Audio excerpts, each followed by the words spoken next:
Donc, merci pour cette invitation. Aborder donc le Covid-19 chez les déficits immunitaires secondaires, la première question, est-ce que c'est véritablement un groupe à risque? Et ça, c'est pas une question si simple à répondre. Quand on cherche à estimer l'incidence dans ce groupe, je vais l'illustrer par le sondage qui a été réalisé chez des patients britanniques atteints suivis pour une maladie rhumatologique.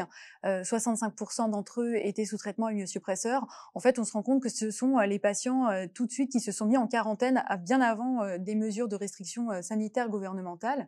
Néanmoins, sur le schéma d'en dessous, on voit que si on regarde la prévalence du Covid-19 en fonction de différentes variables, on voit que cette prévalence est significativement plus forte dans le groupe des patients sous glucocorticoïdes, dans cette population de maladies auto-immunes.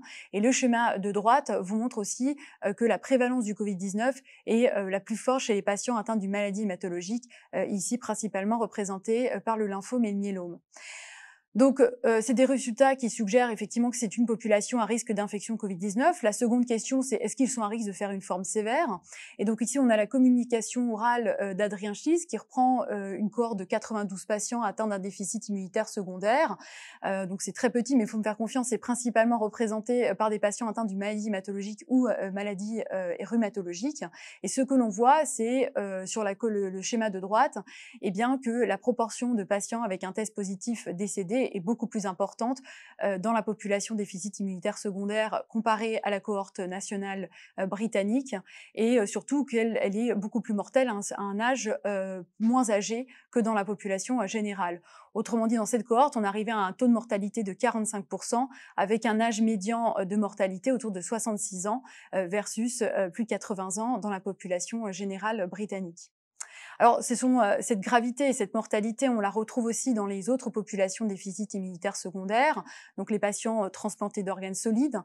Sur le schéma de droite en haut, en plus bas, on voit que ce sont les patients qui font des formes significativement plus sévères, de même que les patients atteints d'un cancer adulte, à l'âge adulte. Sur le schéma en bas à gauche, on voit aussi que ce sont des patients qui vont aller significativement plus en réanimation et malheureusement aussi avoir un taux de mortalité plus élevé. Le premier schéma, le schéma A, montre que la population des transplantés d'organes était principalement constituée de greffés rénaux et donc on voit aussi que c'était eux qui avaient le plus de comorbidité, donc des facteurs de confusion à prendre en compte, donc plus hypertendus, plus diabétiques. Enfin, le dernier schéma, on voit donc les différents plots, donc ça représente le taux de mortalité en fonction du sexe, de l'âge et du cancer solide ou liquide. Et on voit que les plots les plus roses, en fait, représentent les taux de mortalité plus élevés, quel que soit l'âge finalement et le sexe, chez les patients atteints d'un myélome ou d'un lymphome. Le plot rouge, ce sont les patients atteints d'un cancer pulmonaire chez les sujets âgés masculins, probablement liés plus au terrain pulmonaire altéré sous-jacent. Alors, est-ce qu'il y a des facteurs de mortalité? On reprend la communication orale d'Adrien Schiss. Ce qui met en évidence, c'est que la présence d'une lymphopénie avant l'acquisition de l'infection Covid-19 était un facteur de risque de mortalité, retrouvant l'analyse univariée, et de même que la prise de glucocorticoïdes au long cours. En conclusion, donc un taux de mortalité à 45% en analyse univariée pour ce groupe de patients atteints d'un déficit immunitaire secondaire versus 7% pour la population générale. Et c'est ce facteur de risque lié aux glucocorticoïdes, c'est ce qu'on retrouve en méta-analyse ici de 2021, avec en plus un élément un peu un surrisque pour les patients qui prennent des glucocorticoïdes à une dose supérieure à 10 mg par jour. Et puis on retrouve aussi de manière significative un surrisque de mortalité pour les patients sous rituximab. Autre communication orale dont les données n'ont pas été publiées, je vous présente donc pas les schémas, d'une équipe italienne qui s'est intéressée en fait aux patients qui rentraient dans leur service pour un Covid oxygénodépendant, à regarder s'ils avaient une hypogammaglobulinémie à l'entrée ou pas. Donc c'est une cohorte qui est principalement constituée d'hypogammaglobulinie secondaire, d'origine secondaire. Ce qui est intéressant, c'est de voir déjà l'influence sur la durée de la maladie. On a des patients, les patients atteints d'une hypogammaglobulinie ont une durée médiane de Covid symptomatique estimée à 31 jours versus 19 jours pour ceux qui n'en ont pas. Et puis, malheureusement, c'est ces patients atteints d'une hypogammaglobulinémie, c'est ceux qui vont aller significativement plus en réanimation, avoir une ventilation mécanique et un surrisque infectieux. Quand on regarde le groupe seul d'hypogammaglobulinémie, ceux qui sont à la réanimation et ceux qui ne sont pas allés, eh ben, les patients qui étaient sous substitution par immunoglobuline avant l'acquisition du Covid-19, ça semblait être un facteur protecteur de ne pas aller en réanimation. Enfin, lorsqu'on regarde groupe hypogamma sans hypogamma une fois qu'ils sont en réanimation, là, l'hypogamma n'influençait pas le taux de mortalité, il n'y avait pas de différence entre les deux groupes. Alors, il y a eu 2 séances plénières, réalisées donc par Alain Fischer et Jean-Laurent Casanova, avec le même fil conducteur, hein. Comment expliquer la sévérité de la maladie? Comment expliquer que, parmi les sujets jeunes, certains vont aller faire un covid grave en réanimation et puis chez les sujets âgés, pourquoi certains y vont et d'autres non? On l'a bien compris que l'outcome de ce Covid-19 était lié initialement à une réponse inappropriée de l'immunité innée, principalement liée à un défaut de production d'interférons de type 1 et de type 3. Donc c'est des données, des informations qui étaient connues, hein. L'interféron de type 1, c'est un élément essentiel dans l'immunité antivirale. Et ce défaut de production, il était déjà décrit dans des infections virales graves, par exemple comme la grippe en réanimation. En fait, donc, on voit que ce défaut de production est retrouvé aussi chez les patients atteints d'un Covid sévère. Et il y a plusieurs éléments qui modulent cette production. Le virus lui-même, dans son matériel génétique, il va avoir du matériel, des gènes qui vont aller de manière négative diminuer la production de l'interféron. On voit aussi que le patient et ses comorbidités vont influencer de manière négative cette production. Et puis enfin, il y a des facteurs génétiques et de l'auto-immunité. Excusez-moi. Et donc ça, ce sont les 2 papiers publiés en 2020 dans Science. Le premier schéma montre en fait que chez les Covid graves, chez des sujets jeunes, moins de 60 ans, ils étaient surtout entre 40 et 50 ans, on retrouve chez 5% d'entre eux eh bien, des mutations monogéniques, donc des mutations présentes dès la naissance, qui sont de type perte de fonction. Et ces mutations vont altérer la voie de production de l'interféron au moment de l'acquisition du signal, de la transmission du signal jusqu'à la réponse effectrice. Et puis chez les sujets âgés, on retrouve maintenant 20% de ces patients sujets avec Covid grave en réanimation, eh bien on retrouve des auto-anticorps dirigés contre l'interféron de type 1, probablement là aussi une susceptibilité génétique qui reste à identifier. Donc avec ces deux découvertes, ça permet donc effectivement d'expliquer 25% maintenant des Covid graves et surtout d'avoir une idée de la physiopathologie dans ce Covid grave, avec une première étape où l'immunité innée est défaillante, avec un défaut de production d'interférons qui ne va pas permettre d'empêcher cette réplication virale de s'expandre et donc d'envahir les voies aériennes, où là les globules blancs vont tout faire pour essayer d'endiguer cette réplication, menant à un état inflammatoire jusqu'à l'orage cytokinique. Autre élément lors de cette séance plénière, eh bien, ce qu'on voit, c'est que finalement, ce défaut de production de l'interféron de type 1, il est très précoce. En fait, là, c'est une analyse par analyse transcriptomique au niveau des voies aériennes supérieures. On voit finalement que les gènes qui sont censés être stimulés pour la production d'interférons sont déjà à défaut dès le début de la maladie dans les voies aériennes supérieures. Donc, avec ces informations et l'explication de cette forme grave pour 25% de ces patients, on comprend bien qu'on ne va pas avoir les mêmes enjeux thérapeutiques à ces 2 phases de la maladie. Une première phase où les anticorps monoclonaux sont une piste, l'interféron, peut-être une utilisation locale aussi en est une autre. Et puis, à la phase inflammatoire, c'est bien sûr les glucocorticoïdes qui vont avoir cet effet anti-inflammatoire et d'autres immunosuppresseurs. Alors pour terminer, donc la vaccination, 3 communications orales. Je dirais que le biais, c'est que toutes ces communications orales, comme vous le voyez, elles sont principalement britanniques. Je vais le préciser pour chacune d'entre elles, mais on n'a pas toujours la proportion de Pfizer ou d'AstraZeneca dans ces cohortes. On verra aussi qu'il y a une grande hétérogénéité des patients qui constituent ces différentes cohortes. Donc la première communication orale de l'équipe de Londres, du docteur Dempster, c'était donc un groupe de 52 patients qui étaient suivis pour déficit immunitaire. On retrouve une dizaine de déficits immunitaires primitifs dans ce groupe. Ils avaient la même proportion de patients atteints de Pfizer et d'AstraZeneca et ils ont comparé la réponse, le taux de séroconversion et le titre d'anticorps entre ces 2 groupes. Il n'y avait pas de différence. Même si on voit que la médiane sur le titre d'anticorps dans le groupe Pfizer était quand même un peu plus élevée, même si c'était pas significatif. Et puis, autre élément qui met en évidence, c'est que les patients qui étaient avant cette vaccination substitués par voie subcutanée ou IV par immunoglobuline, et ben là aussi, ça altérait la séroconversion de manière significative chez les patients qui recevaient cette substitution. Donc quand même des données à contrôler, c'était toujours une étude en cours d'inclusion et probablement des données à contrôler avec un peu plus de puissance. Deuxième communication orale qui concerne l'efficacité vaccinale chez des patients atteints d'une insuffisance rénale chronique. Alors là aussi, donc cette fois-ci, c'est une cohorte très hétérogène avec donc l'indication pour entrer dans cette cohorte, c'était d'avoir une insuffisance rénale chronique de stade 3, 4, 5. Donc ça regroupe des patients transplantés de reins, des patients de dialyse, des patients avec syndrome néphrotique sous corticoïdes et puis après tout type d'insuffisance rénale chronique. Donc là aussi, c'était une étude qui était toujours en cours d'inclusion sur des données préliminaires de 70 patients. Ce qu'on voit, c'est un taux de séroconversion après la première dose est autour de 35% et qui monte à 69% après la seconde dose. C'était l'idée de cette cohorte, cette constitution de cette cohorte, c'était aussi pour valider les résultats sur des cohortes par rapport aux cohortes américaines qui sont dans des chiffres équivalents. Je mettrai une petite limite sur ces résultats, comme c'est comme un groupe très hétérogène.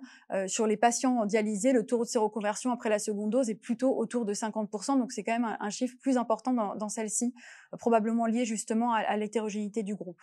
Et puis enfin, dernière communication orale par Adrien Schiltz, qui a constitué donc une cohorte de patients atteints d'un déficit immunitaire humoral. Donc c'est très petit, je ne sais pas si vous voyez sur vos écrans. Ce groupe, au final, ça sera 1000 patients.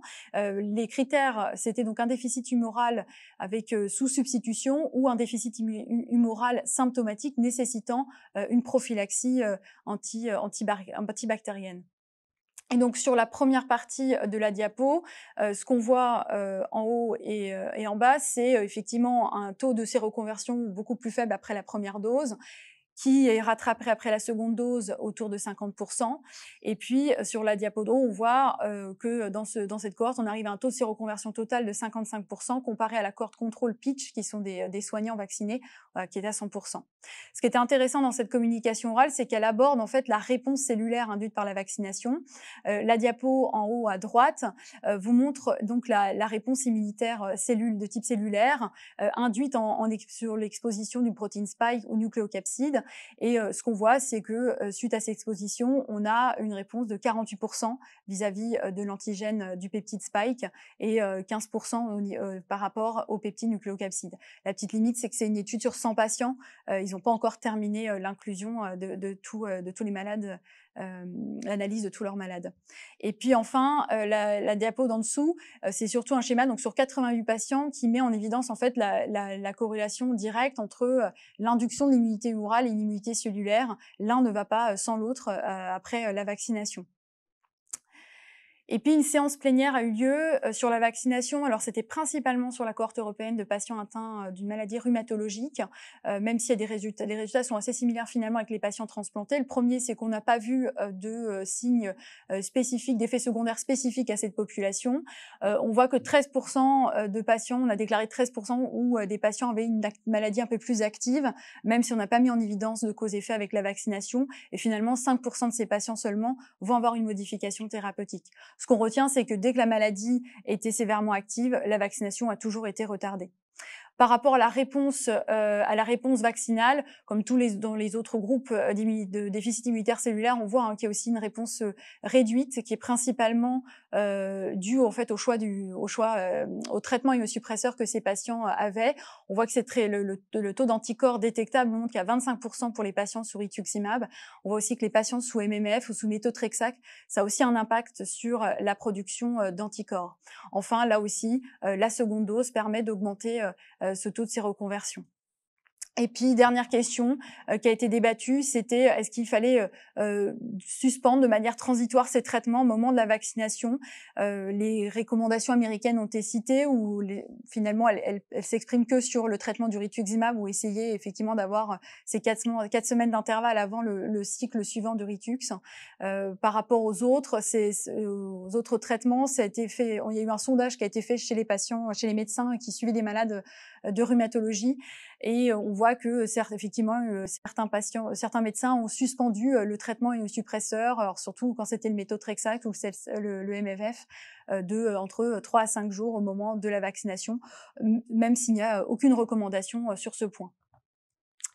En conclusion, on l'a bien compris, les patients atteints d'un déficit immunitaire secondaire vont faire des formes graves, ont un taux de mortalité qui est élevé. On arrive à identifier des facteurs de risque, mais on a bien compris qu'on n'aura pas d'influence dessus. Je parle par exemple du patient transplanté à 1 an de greffe qui est sous corticoïdes. On ne pourra pas avoir d'impact sur ce facteur-là. Je n'ai pas parlé de la prise en charge thérapeutique parce qu'au cours de ce congrès, il n'y a pas eu de papier de communication sur une prise en charge thérapeutique spécifique pour ce groupe de patients.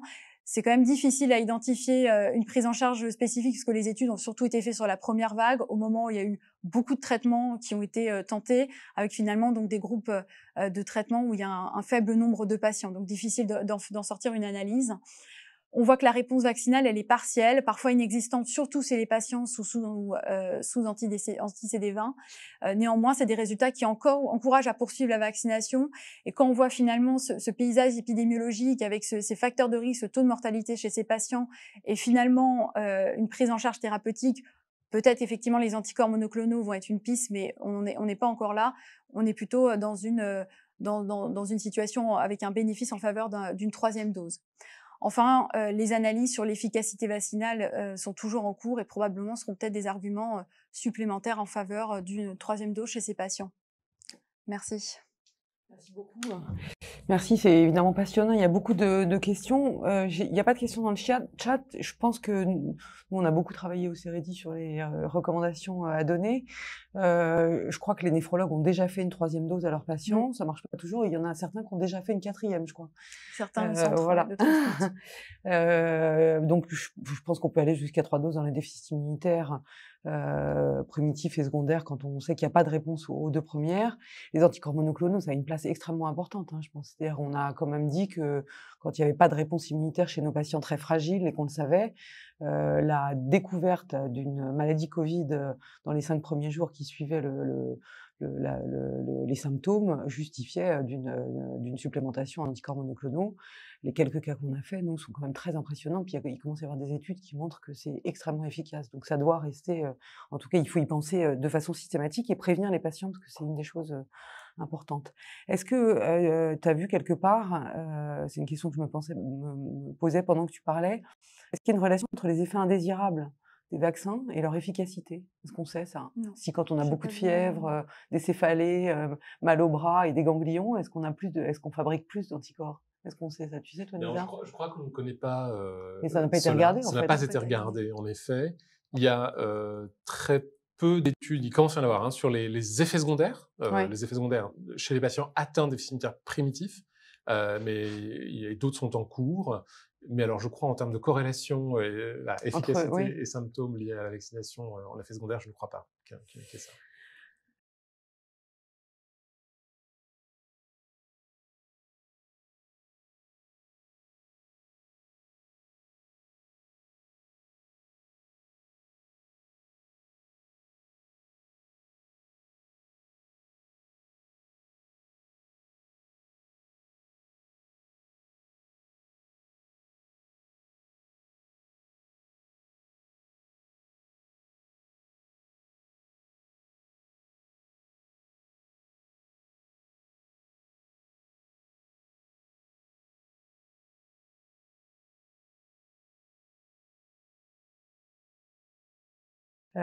Merci. Alors, il me reste 1 minute et demie, donc je crois qu'on va conclure. Merci beaucoup à tous les intervenants. Je trouve que c'était une séance qui était très productive. Il y avait beaucoup de choses dans ce congrès ISID. J'espère qu'on pourra reparler des déficits secondaires à l'ESID, parce que je pense que c'est intéressant et puis ça nous permet de discuter avec beaucoup de spécialistes d'organes qui n'ont pas tout à fait la même vision de déficit immunitaire primitif que nous. Donc je trouve que c'est intéressant. Dans les messages importants à dire, le premier, c'est que cet enregistrement va être mis en replay sur le site de l'ESID, donc n'hésitez pas à le re-regarder. Le deuxième, c'est que je crois qu'il y a une enquête qui est disponible juste sur le site qui, en 4 ou 5 questions, vous permet de dire ce que vous en avez pensé et éventuellement de dire à quoi ce que vous attendez pour les prochains webinaires. Un grand... sur le site de Marie, oui. Un grand merci à Amélie Marouane, qui est la chef de projet, et Ange Gardien de Marie, qui prépare toujours ces webinaires avec beaucoup d'efficacité. et qui est entouré qui fait un trio avec de 3 drôles de dames avec NJ qui s'occupe aussi des RCP.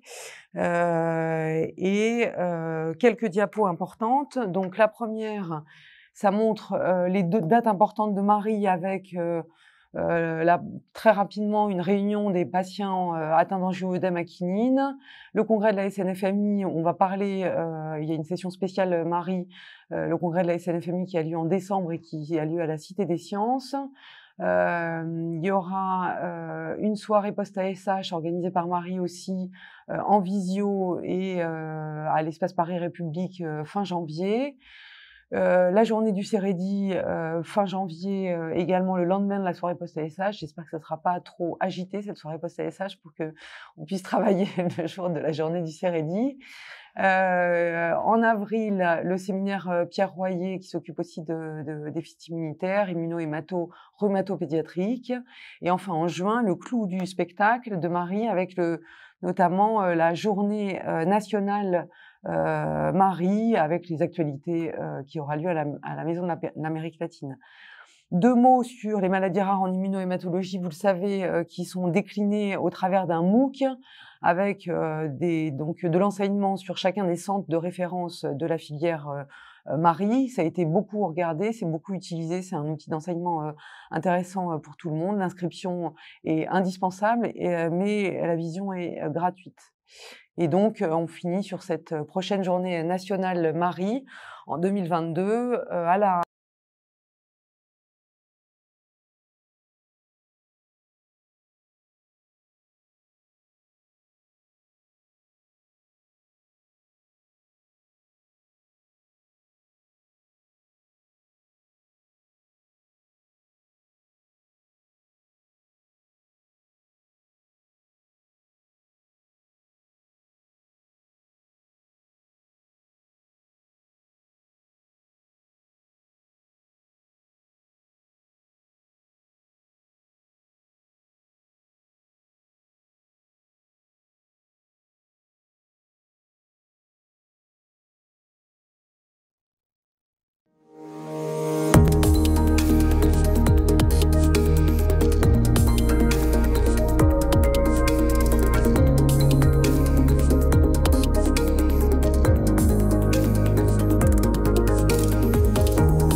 Bonjour à tous, bienvenue sur ce webinaire Marie qui s'est intéressée au déficit immunitaire secondaire dans le cadre du congrès 2021 de l'ESID. C'était un peu inhabituel parce que l'ESID, c'est un congrès qui s'intéresse principalement au déficit immunitaire primitif de l'enfant et de l'adulte, et c'était la première fois qu'ils avaient décidé de parler des déficits immunitaires secondaires. Je pense que c'est très important pour les internistes, cette session, ce congrès, parce que ça a abordé beaucoup de sujets qui nous regardent directement, avec une façon de les aborder qui a été assez originale, appareil par appareil, et puis surtout avec des expériences de cliniciens qui, je pense, vont nous apporter aujourd'hui beaucoup. Alors, on va donc aborder 4 sujets qui sont répartis en intervalles de 20 minutes à peu près. Le timing est assez serré, vous verrez, parce qu'il y a beaucoup d'informations. On accueillera d'abord Thibaut Comont et Marion Korfmat qui viennent de Toulouse et qui vont parler des inhibiteurs de JAK et des déficits immunitaires qui peuvent en découler. Ensuite, Joanne Fadlala, qui est à l'hôpital Saint-Louis à Paris, va nous parler des thérapies géniques, des thérapies qui sont responsables de déplétion B et des conséquences cliniques de cette déplétion B. On accueillera ensuite Léa Gagne qui sera en vidéo parce qu'elle n'a pas pu nous rejoindre sur le plateau aujourd'hui, et Michael Ebault qui est à Marseille. Et puis enfin, Florence Rugnot de Mondor avec Nizar Malawi nous rapporteront tous les deux les conséquences du Covid chez ces patients. Et puis quelques diapos de conclusion. Donc, je vais passer la parole à Thibaut Comon et à Marion. Juste avant, il y a à côté de la cellule de vidéo une petite fenêtre pour le chat. Moi, je vois les questions que vous posez en direct. On a prévu quelques minutes à la fin de chacun des topos pour pouvoir répondre à ces questions. Moi, je les modérerai et puis je les poserai aux orateurs. J'espère qu'on arrivera à aborder toutes les questions que vous vous posez et que vous allez pouvoir profiter pleinement de cette session. Donc, je passe la parole à Marion, qui va nous parler des inhibiteurs de la voie JAK-STAT, et à Thibaut. Merci Claire. Je vais effectivement introduire cette thématique avant de laisser la parole à Marion.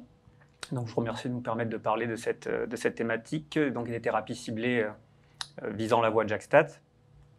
En fait, c'est une voie de signalisation importante qui se compose de plusieurs éléments, que ce soit des multiples cytokines de type 1 et de type 2, qui partagent pour certaines d'entre elles des récepteurs transmembranaires.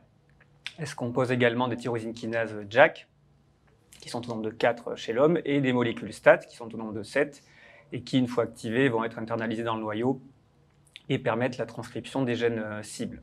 Alors pourquoi c'est une voie importante? Parce qu'en fait, on se rend compte qu'elle est responsable de fonctions essentielles en physiologie, que ce soit des fonctions de survie et de prolifération cellulaire et essentiellement lymphocytaire, des fonctions de lutte anti-infectieuse et notamment de lutte anti-infection virale et contre les mycobactéries.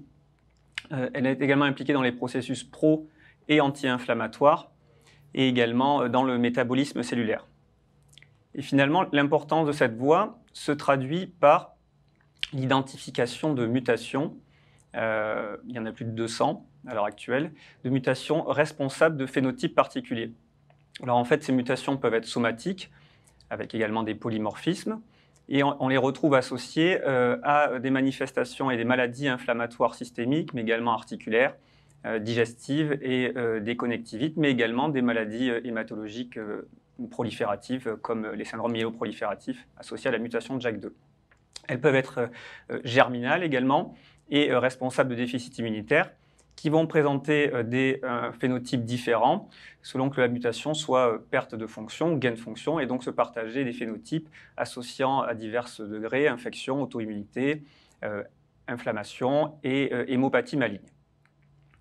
Et comme je vous le montre, effectivement, la plupart des phénotypes associés à cette dysfonction de la voie de JAK-STAT le sont à cause d'une hyperactivation de ces voies de signalisation, d'où l'intérêt récent de développer des inhibiteurs plus ou moins sélectifs des composants de cette voie de JAK-STAT, dont va vous parler Marion par la suite. Merci, bonjour à tous et à toutes. Donc en effet, depuis une dizaine d'années sont en cours de développement des inhibiteurs de la voie de JAK-STAT, qui sont représentés sur ce tableau de manière non exhaustive. Contrairement aux biothérapies, les inhibiteurs de JAK ont une ou plusieurs cibles, et ne bloquent pas forcément complètement leur cible, avec des sélectivités variables et doses dépendantes. Durant tous les IDE, ont été abordées les différentes indications dans chaque spécialité des inhibiteurs de JAK, qu'on a essayé de récapituler sur ce tableau, avec en rouge les molécules qui ont à l'heure actuelle des autorisations de mise sur le marché, notamment en rhumatologie avec la polyarthrite rhumatoïde, mais également dans d'autres domaines, en dermatologie, avec la dermatite atopique, en hématologie essentiellement pour le ruxolitinib, en gastro-entérologie. Et en vert figurent les molécules, les indications pour lesquelles les molécules sont en cours d'essai, donc des indications multiples et variées, inflammatoires, comme l'arthrite juvénile idiopathique, maladies auto-immunes comme le lupus, le Gougerot, le syndrome d'activation macrophagique, mais également des hémopathies malignes et des tumeurs solides.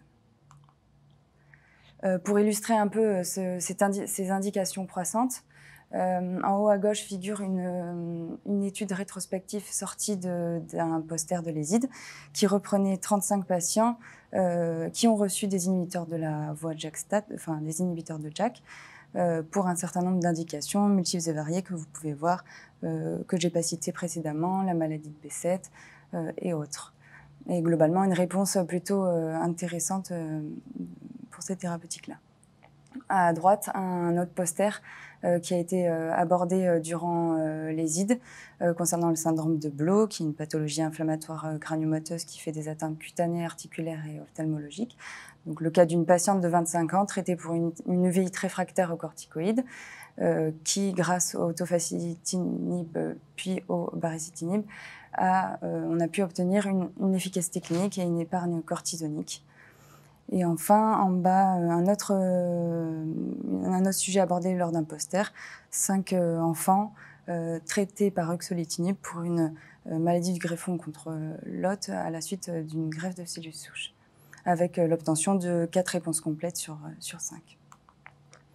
Donc ça, c'était l'utilisation des inhibiteurs de JAK dans les pathologies inflammatoires et auto-immunes. Qu'en est-il dans les déficits immunitaires primitifs? Donc, on reprend ici ce qui a été présenté lors d'une présentation orale de Karsten Speckmann au sein du groupe IEWP. Donc, c'est une étude rétrospective, mais qui se poursuit également jusqu'en été 2022 et qui fera l'objet d'une conférence de consensus. Donc, la partie rétrospective reprenait 33 patients atteints d'une mutation gain de fonction STAT1, une mutation qui implique des infections récurrentes, des manifestations auto-immunes, des candidoses cutanéo-muqueuses, des manifestations de lymphoprolifération, ainsi que quelques cas de gain de fonction STAT3 qui étaient essentiellement traités par du ruxolitinib. En bas à gauche, vous avez les indications pour lesquelles ils étaient traités. Et donc, dans les résultats, des réponses plutôt intéressantes, puisque dans les 3/4 du cas, on obtient au moins une réponse partielle. À noter qu'il y avait une moins bonne réponse pour les cytopénies auto-immunes. Toujours dans le même sujet, l'utilisation des inhibiteurs de JAK dans les déficits immunitaires primitifs. Une étude intéressante qui n'a pas encore été publiée, donc présentée par Pilar Blanco de l'Institut de biomédecine de Séville, qui partait d'une donnée commune entre les gains de fonction STAT1 dont on vient de parler et les pertes de fonction STAT3 ou syndrome hyper-IgE. Le point commun entre ces deux mutations, qui est un point connu, est l'activation de la voie STAT1. Or, comme dans les gains de fonction STAT1, le ruxolitinib est utilisé, alors que dans les STAT3, il n'y a pas encore de thérapeutique spécifique développée, ils sont partis de cette hypothèse que ça pouvait avoir un impact et être utilisé chez ces patients perte de fonction STAT3. Ainsi, ils ont regardé ex vivo l'effet du ruxolitinib chez ces patients perte de fonction STAT3. Et donc, en effet, on peut observer que le ruxolitinib chez ces patients diminue l'activité STAT1 et ainsi que tout ce qui est en aval. Toujours dans les déficits immunitaires primitifs, il y avait une session plénière qui était consacrée au syndrome d'Aicardi-Gouttière, qui était une interféneuropathie de type 1, pour lequel une dizaine de gènes ont été identifiés et qui est responsable globalement d'un défaut d'élimination de débris nucléaires, qui est responsable d'une sécrétion importante d'interféron alpha dans le LCR, et donc des manifestations neurologiques que je cite ici, ainsi que des lésions cutanées, de vasculopathie et autres atteintes. Elle reprenait Marie-Louise Frémont dans cette session plénière un essai prospectif de Van Dever et ses collaborateurs sur l'utilisation chez 35 patients atteints de syndrome d'Aicardi-Gouttière de baricitinib, avec une amélioration cutanée et une tendance à l'amélioration neurologique. Il y avait également un poster qui reprenait un cas chez l'adulte, qui reste rare puisque c'est une maladie avec un mauvais pronostic, qui retrouvait une efficacité clinique également du baricitinib. Et était abordé dans cette session plénière le case report d'un patient, d'une jeune patiente de 4 mois qui a été traitée avant même l'apparition des symptômes, à l'âge de 4 mois, par du ruxolitinib et qui peut-être a permis de décaler l'apparition des symptômes. Une autre interféronopathie était abordée dans le cadre d'un poster, SPENSD, qui est un déficit immunitaire associé à une dysplasie, à des dysplasies osseuses qui se présentent par des troubles neurologiques, des manifestations auto-immunes. Un patient qui a été amélioré par l'administration de ruxolitinib. Pour la dernière partie de ce sujet, le profil de tolérance des inhibiteurs de JAK, notamment les déficits secondaires induits par ces thérapeutiques, puisque comme on l'a vu au début, ces voies de signalisation sont impliquées dans la défense antimicrobienne. Donc, dans les déficits immunitaires primitifs, bien évidemment, il y a peu de recul. On peut reprendre ce qui a été présenté à la présentation orale du groupe IEWP, les données de sécurité qui, sur les 33 patients stade 1, gain de fonction et stade 3, on peut voir que dans la moitié des cas, il n'y a pas d'effet indésirable rapporté, qu'il y a quelques cas d'infection, mais c'est difficile de faire la part entre ce qui est lié à la maladie elle-même et à la thérapie. À noter des cas de cytopénie et d'élévation des enzymes hépatiques, une perte de poids, et les symptômes neurologiques qui sont cités en fait étaient des symptômes bénins à type de vertige, de sueur. On peut voir qu'avec l'augmentation de la durée d'utilisation du ruxolitinib, les effets indésirables se majorent, mais restent quand même une part peu importante. Enfin, les effets indésirables sont plus connus dans le domaine dans l'indication de rhumatologie. Ce qui a été repris lors d'une session plénière de Kevin Winstrop, on en a sorti quelques points. Concernant déjà les infections sévères et tofacitinib, selon les études, cela semble comparable aux biothérapies. Ensuite, il était cité une autre étude qui s'intéressait aux infections opportunistes et tofacitinib. Sur à peu près 5000 patients, on rapportait une soixantaine de cas d'infections opportunistes, dont une petite moitié de tuberculose, mais qui était essentiellement dans des pays au risque de tuberculose. Il y avait deux cas vraiment anecdotiques de pneumocystose, quelques cas de candidose et un petit drapeau rouge sur l'infection à le zona, avec une étude comparative par rapport au risque de réactivation du zona par rapport aux autres biothérapies. Et donc, en effet, pour le tofacitinib, on a un risque accru de réactivation du zona. Par la suite, dans le cadre d'une étude post-hoc, on regardait la réactivation le risque de réactivation de l'hépatite B chez 300 patients avec une infection ancienne à hépatite B. Et donc, on observait 12% de réplication, mais sans impact clinique ou biologique, pas de recours à un traitement antiviral. Pour finir, plus d'actualité, infection à coronavirus et inhibiteur de JAK. Il y a une grosse étude qui rapporte 500 cas de patients ayant contracté le coronavirus et étant traités par des inhibiteurs de JAK. Par rapport aux autres biothérapies, on a l'impression qu'ils rapportent des infections plus sévères avec plus d'hospitalisation, plus de décès, plus de recours à la ventilation. Avec le rituximab également. Merci Marion. Je vais me charger de la conclusion.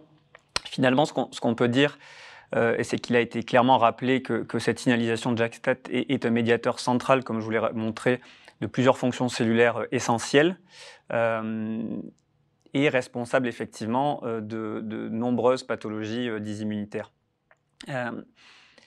Si on regarde les inhibiteurs de la voie de JAK-STAT, et notamment des inhibiteurs de JAK, les indications actuelles sont grandissantes, avec de nombreux essais en cours dans les maladies inflammatoires, les maladies auto-immunes, et également dans des déficits immunitaires, principalement gain de fonction, mais on l'a vu également possiblement perte de fonction.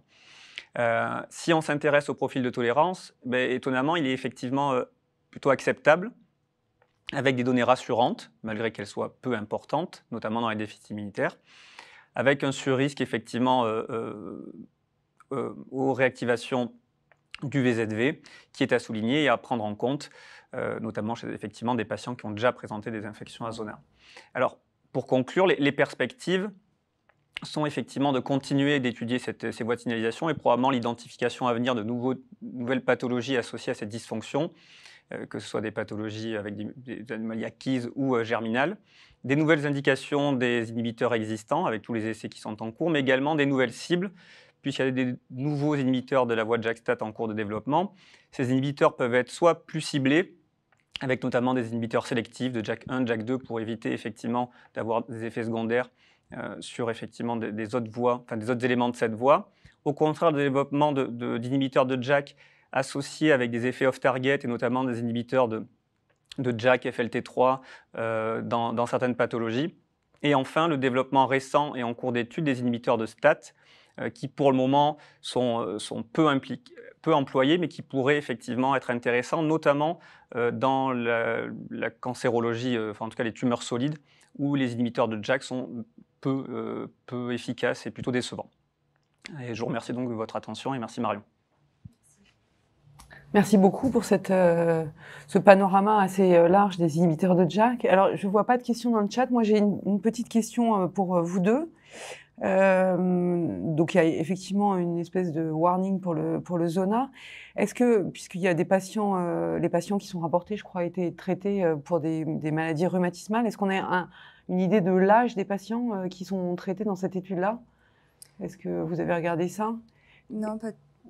On n'y a pas. Non, parce qu'en fait, on n'a pas l'impression que le zona devienne, enfin, soit un risque chez les patients qui ont un déficit immunitaire primitif et qui sont traités par inhibiteurs de JAK. Donc, je me demandais s'il y avait un effet âge important. Il y a un effet âge, c'est un facteur de risque qui ressort, effectivement.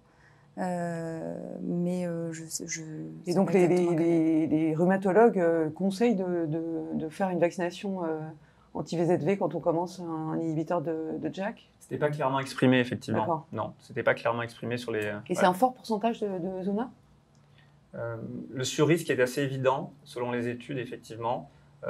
J'ai plus le pourcentage en tête, mais effectivement, le risque est clairement évident, notamment chez des patients qui ont déjà fait une infection à zona, où là, c'est un pourcentage très important. Mais je n'ai pas le pourcentage exact. Donc ça justifierait peut-être soit de vacciner, qui soit n'est pas simple parce que c'est un vaccin vivant, mais en France en tout cas actuellement. Sur la cohorte, sur les infections opportunistes, sur les 5000 patients, il n'y avait que 8 cas de réactivation. D'accord, c'est moins... Okay, Très bien, bah merci beaucoup. On est juste dans les temps pour passer au topo suivant qui va concerner les thérapie de déplétion cellulaire B. Merci Claire. Donc on va parler de toutes les thérapies qui ciblent le lymphocyte B. Enfin, pas toutes parce qu'il y en a énormément. Leur utilisation dans les différentes disciplines de médecine, et les conséquences rapportées jusqu'à maintenant.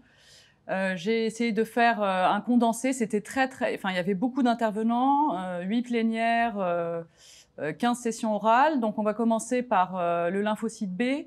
Je fais juste un tout petit rappel pour dire qu'évidemment, c'est une cellule qui est destinée à, in fine, sécréter des anticorps, mais pas que. Elle sécrète aussi beaucoup de cytokines. Et aussi, ne pas oublier que c'est une cellule présentatrice de l'antigène. Un rappel de ce qu'on sait des déficits immunitaires primitifs humoraux, c'est que toutes les infections ne sont pas liées au déficit humoral. Le déficit humoral se caractérise par des infections à bactéries, notamment à bactéries encapsulées, avec des infections des tractus digestifs et respiratoires, des infections aussi à Giardia intestinalis, et il n'y a pas d'infections mycobactériennes, parasitaires ou fongiques dans ces déficits-là. Et aussi, ne pas oublier la chronicisation de certains virus, notamment le norovirus et plus récemment le SARS-CoV-2. Évidemment, alors comment on fait pour aboutir à une déplétion lymphocytaire B? Il y a beaucoup de moyens d'y arriver.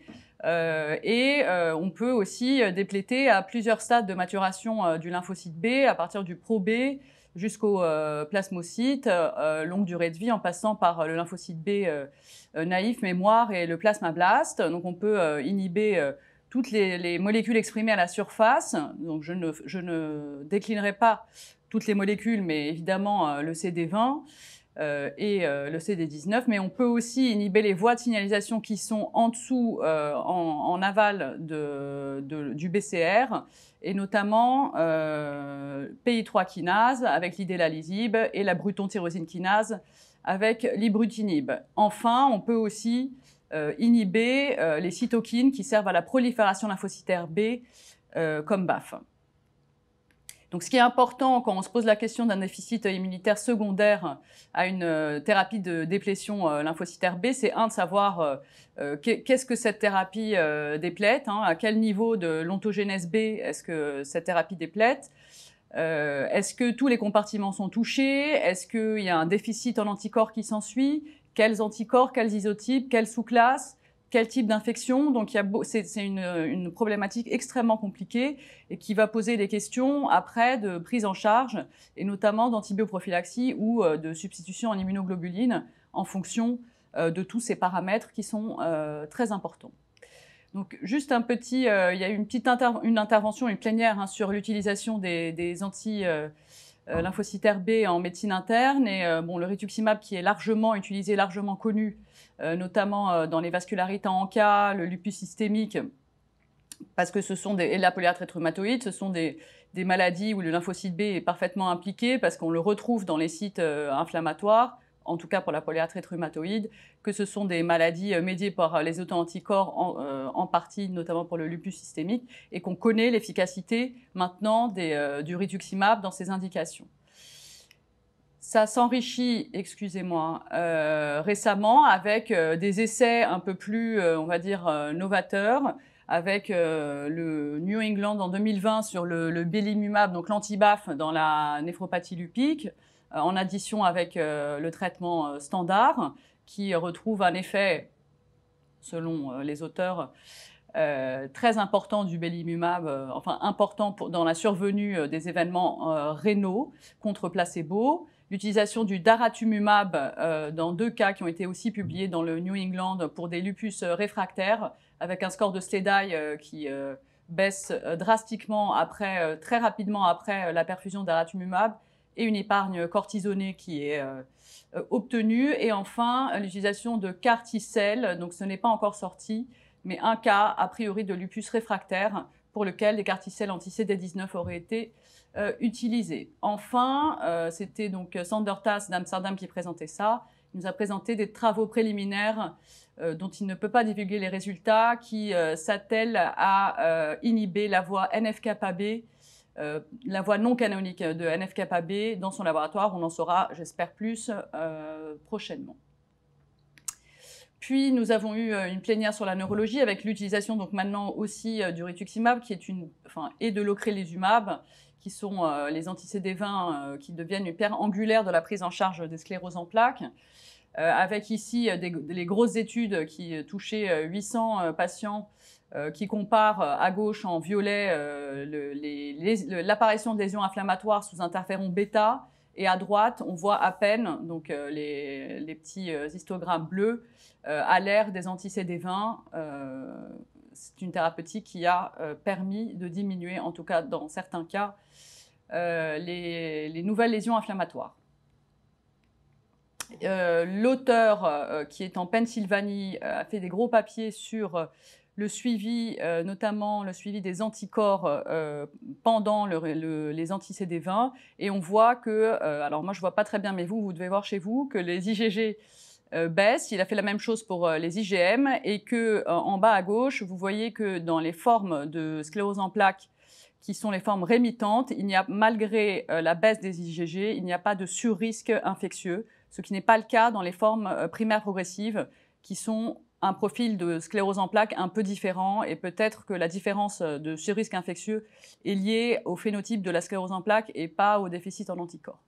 Enfin, un papier qui est sorti dans Nature Medicine sur les réponses vaccinales anti-SARS-CoV-2, mais je ne vais pas déflorer le suspense, puisque Nizar Malawi et Florence Rugnot vont en parler à la fin, sur les réponses anticorps anti-SARS-CoV-2 chez les patients traités pour une CEP sous anti-CD20, avec une réponse anticorps moins bonne, mais une préservation des réponses cellulaires sous rituximab. et dont nous n'avons pas, évidemment, le readout de l'infection à SARS-CoV-2.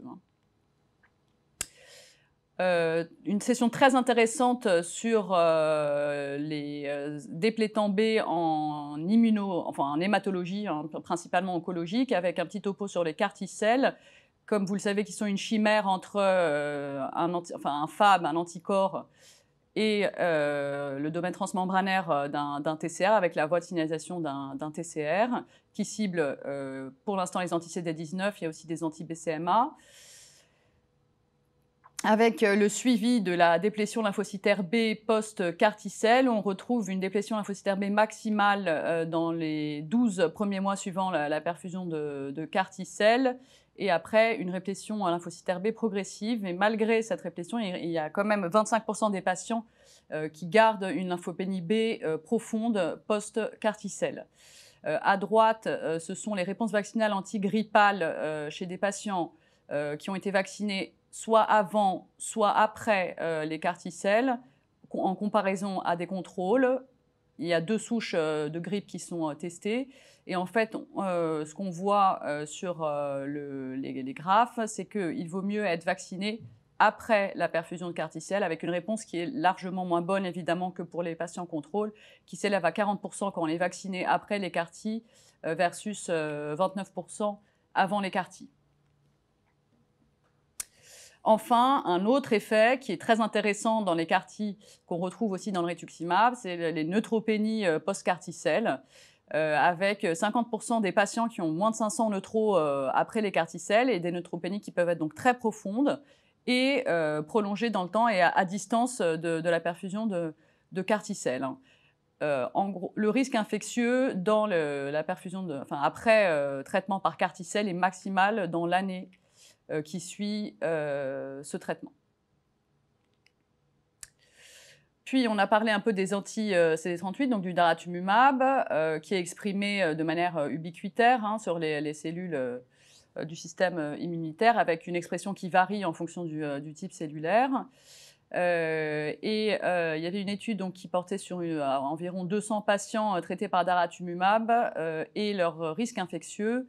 Et le risque infectieux est principalement viral et touchait environ 25% des patients qui avaient une infection dite de grade 3 ou 4. En dessous, ce sont les réponses vaccinales, encore une fois, anti-SARS-CoV-2 des patients qui ont un myélome, 178 patients traités pour un myélome, soit off-traitement en bleu, soit sous anti-CD38, soit sous thérapie non anti-CD38 et non anti-BCMA. Et on voit que la réponse est moins bonne sous anti-CD38 ou anti-BCMA comparée aux patients qui n'ont pas de traitement, mais comparé aussi aux patients qui ont un traitement classique du myélome ne contenant pas d'anti-CD38 ou d'anti-BCMA.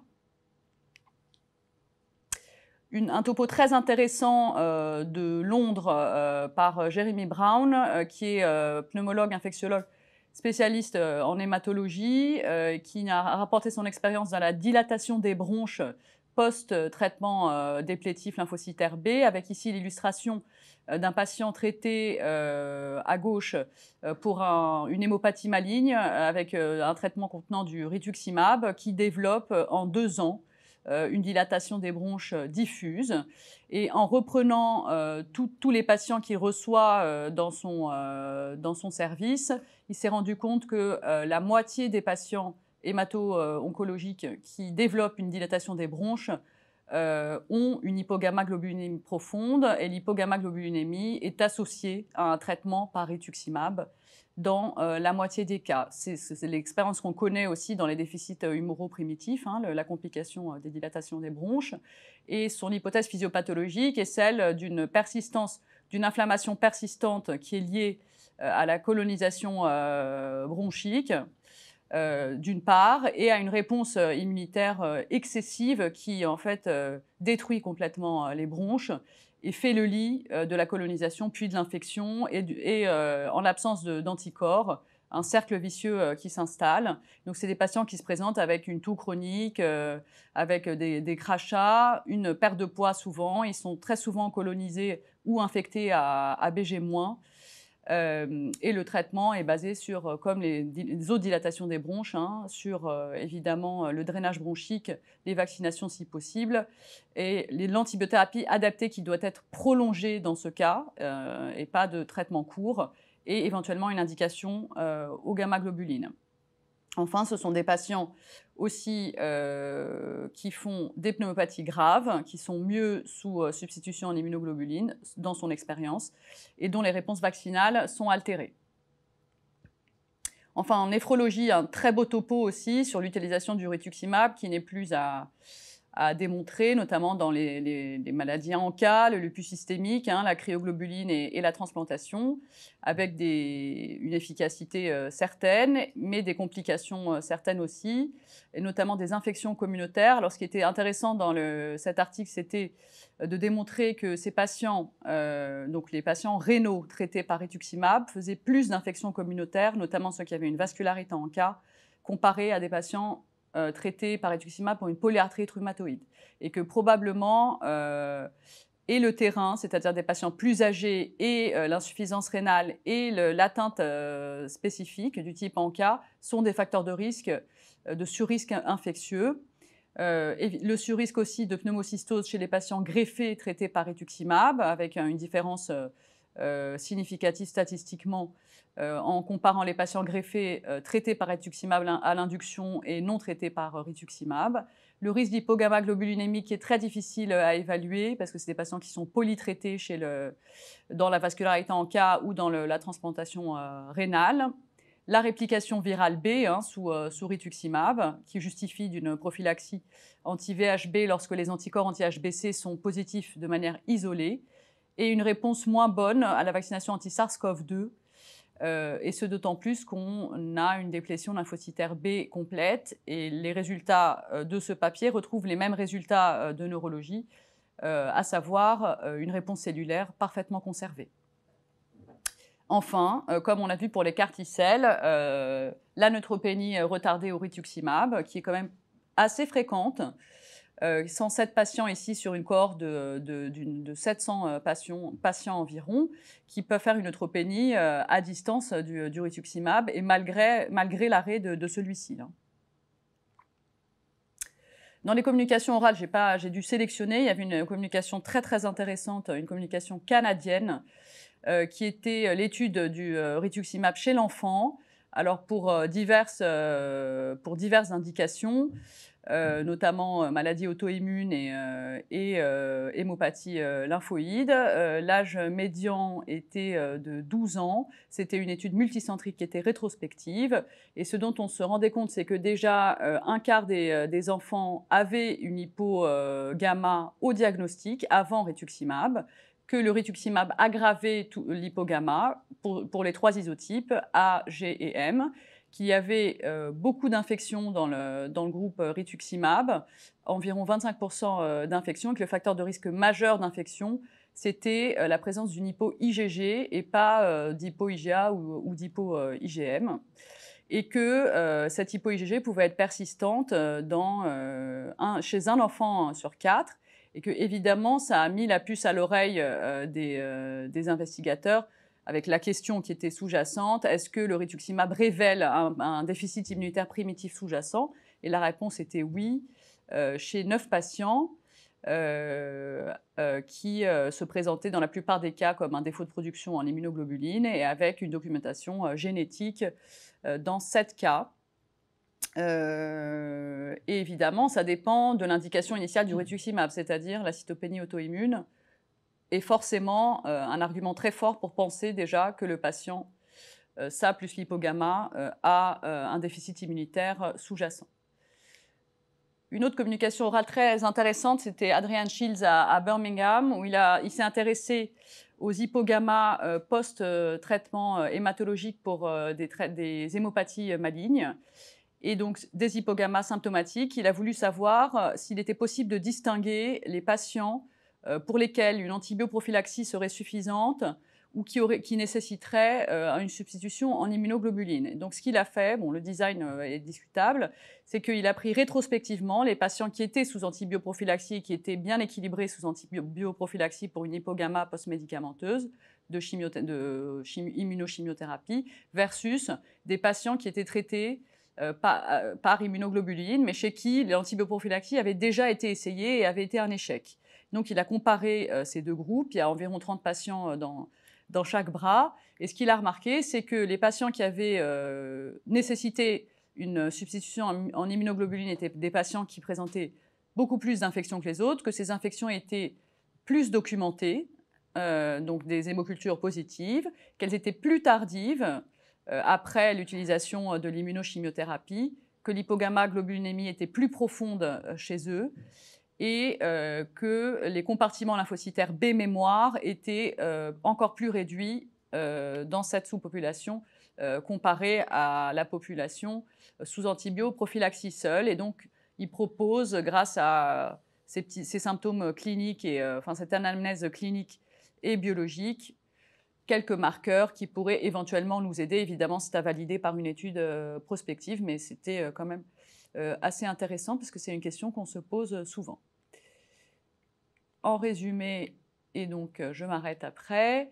Donc l'hypogamma après thérapie ciblée anti-lymphocytaire B, elle n'est pas systématique, elle n'est pas forcément pérenne, elle peut être complètement réversible, elle n'est pas forcément symptomatique et donc il faut se faire attention avant de se jeter dessus et de la traiter de manière systématique, surtout dans le contexte de tension en approvisionnement en immunoglobuline. Il est très important d'avoir une anamnèse extrêmement détaillée, et notamment le type d'infection, les germes, les sites, la répétition, pour voir si le tableau est compatible avec un déficit humoral, le tableau infectieux. Les comorbidités sont à prendre en compte, notamment la dilatation des bronches, qui est une indication indiscutable à la substitution. Enfin, indiscutable, on peut discuter, évidemment. Les vascularites en cas, l'insuffisance rénale, et biologiquement, avec des examens simples, comme le dosage pondéral pré-thérapeutique et post-thérapeutique, les réponses vaccinales, et le monitoring des populations lymphocytaires B, qui peuvent être des petits éléments pour nous aider, à savoir si traitement il faut proposer, quel traitement est le plus adapté, tout en privilégiant en premier une antibioprophylaxie, si possible. Je m'arrête là. Merci beaucoup. Merci beaucoup, Joanne, pour ce tour de table qui était effectivement très complet et riche. Alors, il y a quelques questions. Moi, je voulais juste revenir sur une chose qui me paraît importante à rappeler, c'est que quand on a un déficit immunitaire humoral secondaire ou primitif d'ailleurs, et la dilatation des bronches et une pneumonie, le traitement c'est 14 jours et pas 5 jours. Les Anglais, ils sont très à cheval là-dessus et je crois qu'ils ont raison. Il faut traiter le temps qu'il faut les patients pour que l'efficacité soit suffisante. L'autre point sur lequel je voulais revenir, c'est le fait qu'effectivement, dans cette étude canadienne, il y a 4% des enfants qui ont un déficit immunitaire révélé avec le traitement d'une hémopathie bénigne ou maligne par du rituximab, ce qui me paraît absolument colossal. Donc je pense que c'est important. C'est probablement aussi un peu vrai chez l'adulte, en tout cas chez l'adulte jeune, donc c'est quelque chose auquel il faut qu'on pense. Quand on voit des hypogammas post-traitement par rituximab au cours des hémopathies. Et enfin, il y a quelques questions dans le chat. Comment tenter d'expliquer le risque infectieux associé seulement à une forme clinique de CEP? Ça a en fait partiellement parlé. Guy Gorochov demande s'il y a un biais en rapport avec une prise en charge thérapeutique différente. Alors, je ne crois pas que ce soit la prise en charge thérapeutique qui est différente. Je crois que c'est la maladie qui est différente. Je ne suis pas neurologue, mais dans les primaires progressives, ce sont des patients qui sont généralement plus âgés et qui ont des atteintes du type rétention vésicale. Alors, le papier ne détaille pas du tout quel type d'infection il a relevé. Donc, peut-être qu'il a relevé des infections urinaires. Et auquel cas, effectivement, ces patients-là, ils sont sondés, ils sont sujets, ils sont plus grabbatisés, ils sont sujets à beaucoup plus d'infections que les sujets rémitants, rechutants, qui sont des patients en général plus jeunes et très peu comorbides, à mon sens. Merci beaucoup pour la précision de cette réponse. Et une deuxième question, Guy Gorochov toujours demande s'il y a un rapport s'il y a un mécanisme proposé pour la neutropénie du rituximab. Alors, Donc, un en petit fait, pas mécanisme du rituximab, mais dans les carticelles, dans le topo, mais j'ai pas pu détailler parce que sinon ça allait être trop long. Elle en discute et je pense qu'il faut relier les deux, hein, puisque ce qui est commun, c'est que c'est les anti-CD19, carticelle ou rituximab, bon, anti-CD20, c'est lymphocyte B, quoi. Dans les CAR-T, ce qui est proposé, c'est qu'au moment de la reconstitution lymphocytaire B post-traitement d'induction puis CAR-T, c'est une consommation excessive du SDF1 par les lymphocytes B qui sont en train de, enfin par la moelle, hein, qui est en train de régénérer, et donc une carence relative en SDF1 qui empêche les neutros la différenciation, neutrophilique et donc responsable d'une neutropénie en périphérie. Ce qui est assez séduisant parce que c'est vrai qu'en réalité, en pratique clinique, on voit des neutropénies post-rituximab qui pourraient tout à fait être liées à ça. Absolument. Très bien, mais je crois que s'il n'y a pas d'autres questions, on va peut-être passer, on est parfaitement à l'heure, donc je suis contente. On va passer au thème suivant, les thérapies ciblées contre le complément. Alors Stephen Jols de Cardiff a fait une présentation un peu générale en plénière et en particulier est revenu sur les différents déficits immunitaires primitifs touchant les molécules du complément. Le mécanisme, c'est souvent quelque chose d'autosomique récessif dans la plupart des cas, même si dans le déficit en C1 inhibiteur et l'angioëdème héréditaire, c'est plutôt autosomique dominant, et dans les déficits à properdine, plutôt liés à l'X. Donc Stephen Jols nous a repris également les différentes voies principales du complément, la voie classique, la voie d'électine, la voie alterne. Et donc toutes ces voies peuvent être touchées par des déficits touchant l'un ou l'autre des composants de ces cascades du complément. En fonction des déficits, les phénotypes vont être très hétérogènes et très variables. Si on a un déficit plutôt des éléments précoces de la voie classique du complément, il peut y avoir un surrisque infectieux, mais ce sont surtout des manifestations dysimmunitaires et auto-immunes de type lupique ou glomérulonéphrite qui prédominent le phénotype de patients avec des déficits en C1Q, en C4 ou en C2. Alors que si on a des déficits, par exemple en properdine dans la voie alterne du complément, ou bien sûr des déficits de la voie terminale du complément, c'est le phénotype infectieux et la susceptibilité aux infections aux germes encapsulés qui va bien sûr prédominer le tableau clinique, avec des infections à pneumocoque ou à hémophilus, mais aussi à Neisseria, que ce soit des infections à gonocoque généralisées, ou bien sûr des infections à méningocoque et des méningites à méningocoque. Donc vous voyez les risques relatifs inscrits sur la slide qui sont majeurs et qui peuvent aller jusqu'à un risque multiplié par 10 000 par rapport à la population générale en cas de déficit complet en certains éléments de la voie terminale du complément. Alors ces événements, ils surviennent souvent un petit peu plus tard que ce qu'est l'incidence des méningites à méningocoque habituellement, plutôt 2-3 ans dans la population générale, puisque vous voyez, c'est des infections qui touchent volontiers l'adolescent et l'adulte jeune, avec parfois une diminution du phénotype au cours du temps. Pour ce qui est du déficit en C3, qui est l'élément central et commun aux différentes voies de cascade du complément, vous voyez qu'il peut y avoir à la fois des manifestations dysimmunitaires et des manifestations infectieuses avec une susceptibilité importante aux germes encapsulés. D'autres anomalies et déficits du complément s'associent à des tableaux très différents. L'angioëdème, j'en ai dit un mot, dans le déficit en C1 inhibiteur, et puis des tableaux dysmorphiques avec le syndrome C3M dans le déficit en MASP1 par exemple. Alors à côté de ces déficits en complément à l'origine de manifestations lupiques ou de susceptibilité aux infections à germes encapsulés, toute une série d'autres pathologies peuvent à l'inverse être des déficits en molécules régulatrices et inhibitrices du complément qui vont être à l'origine d'une hyperactivation du complément.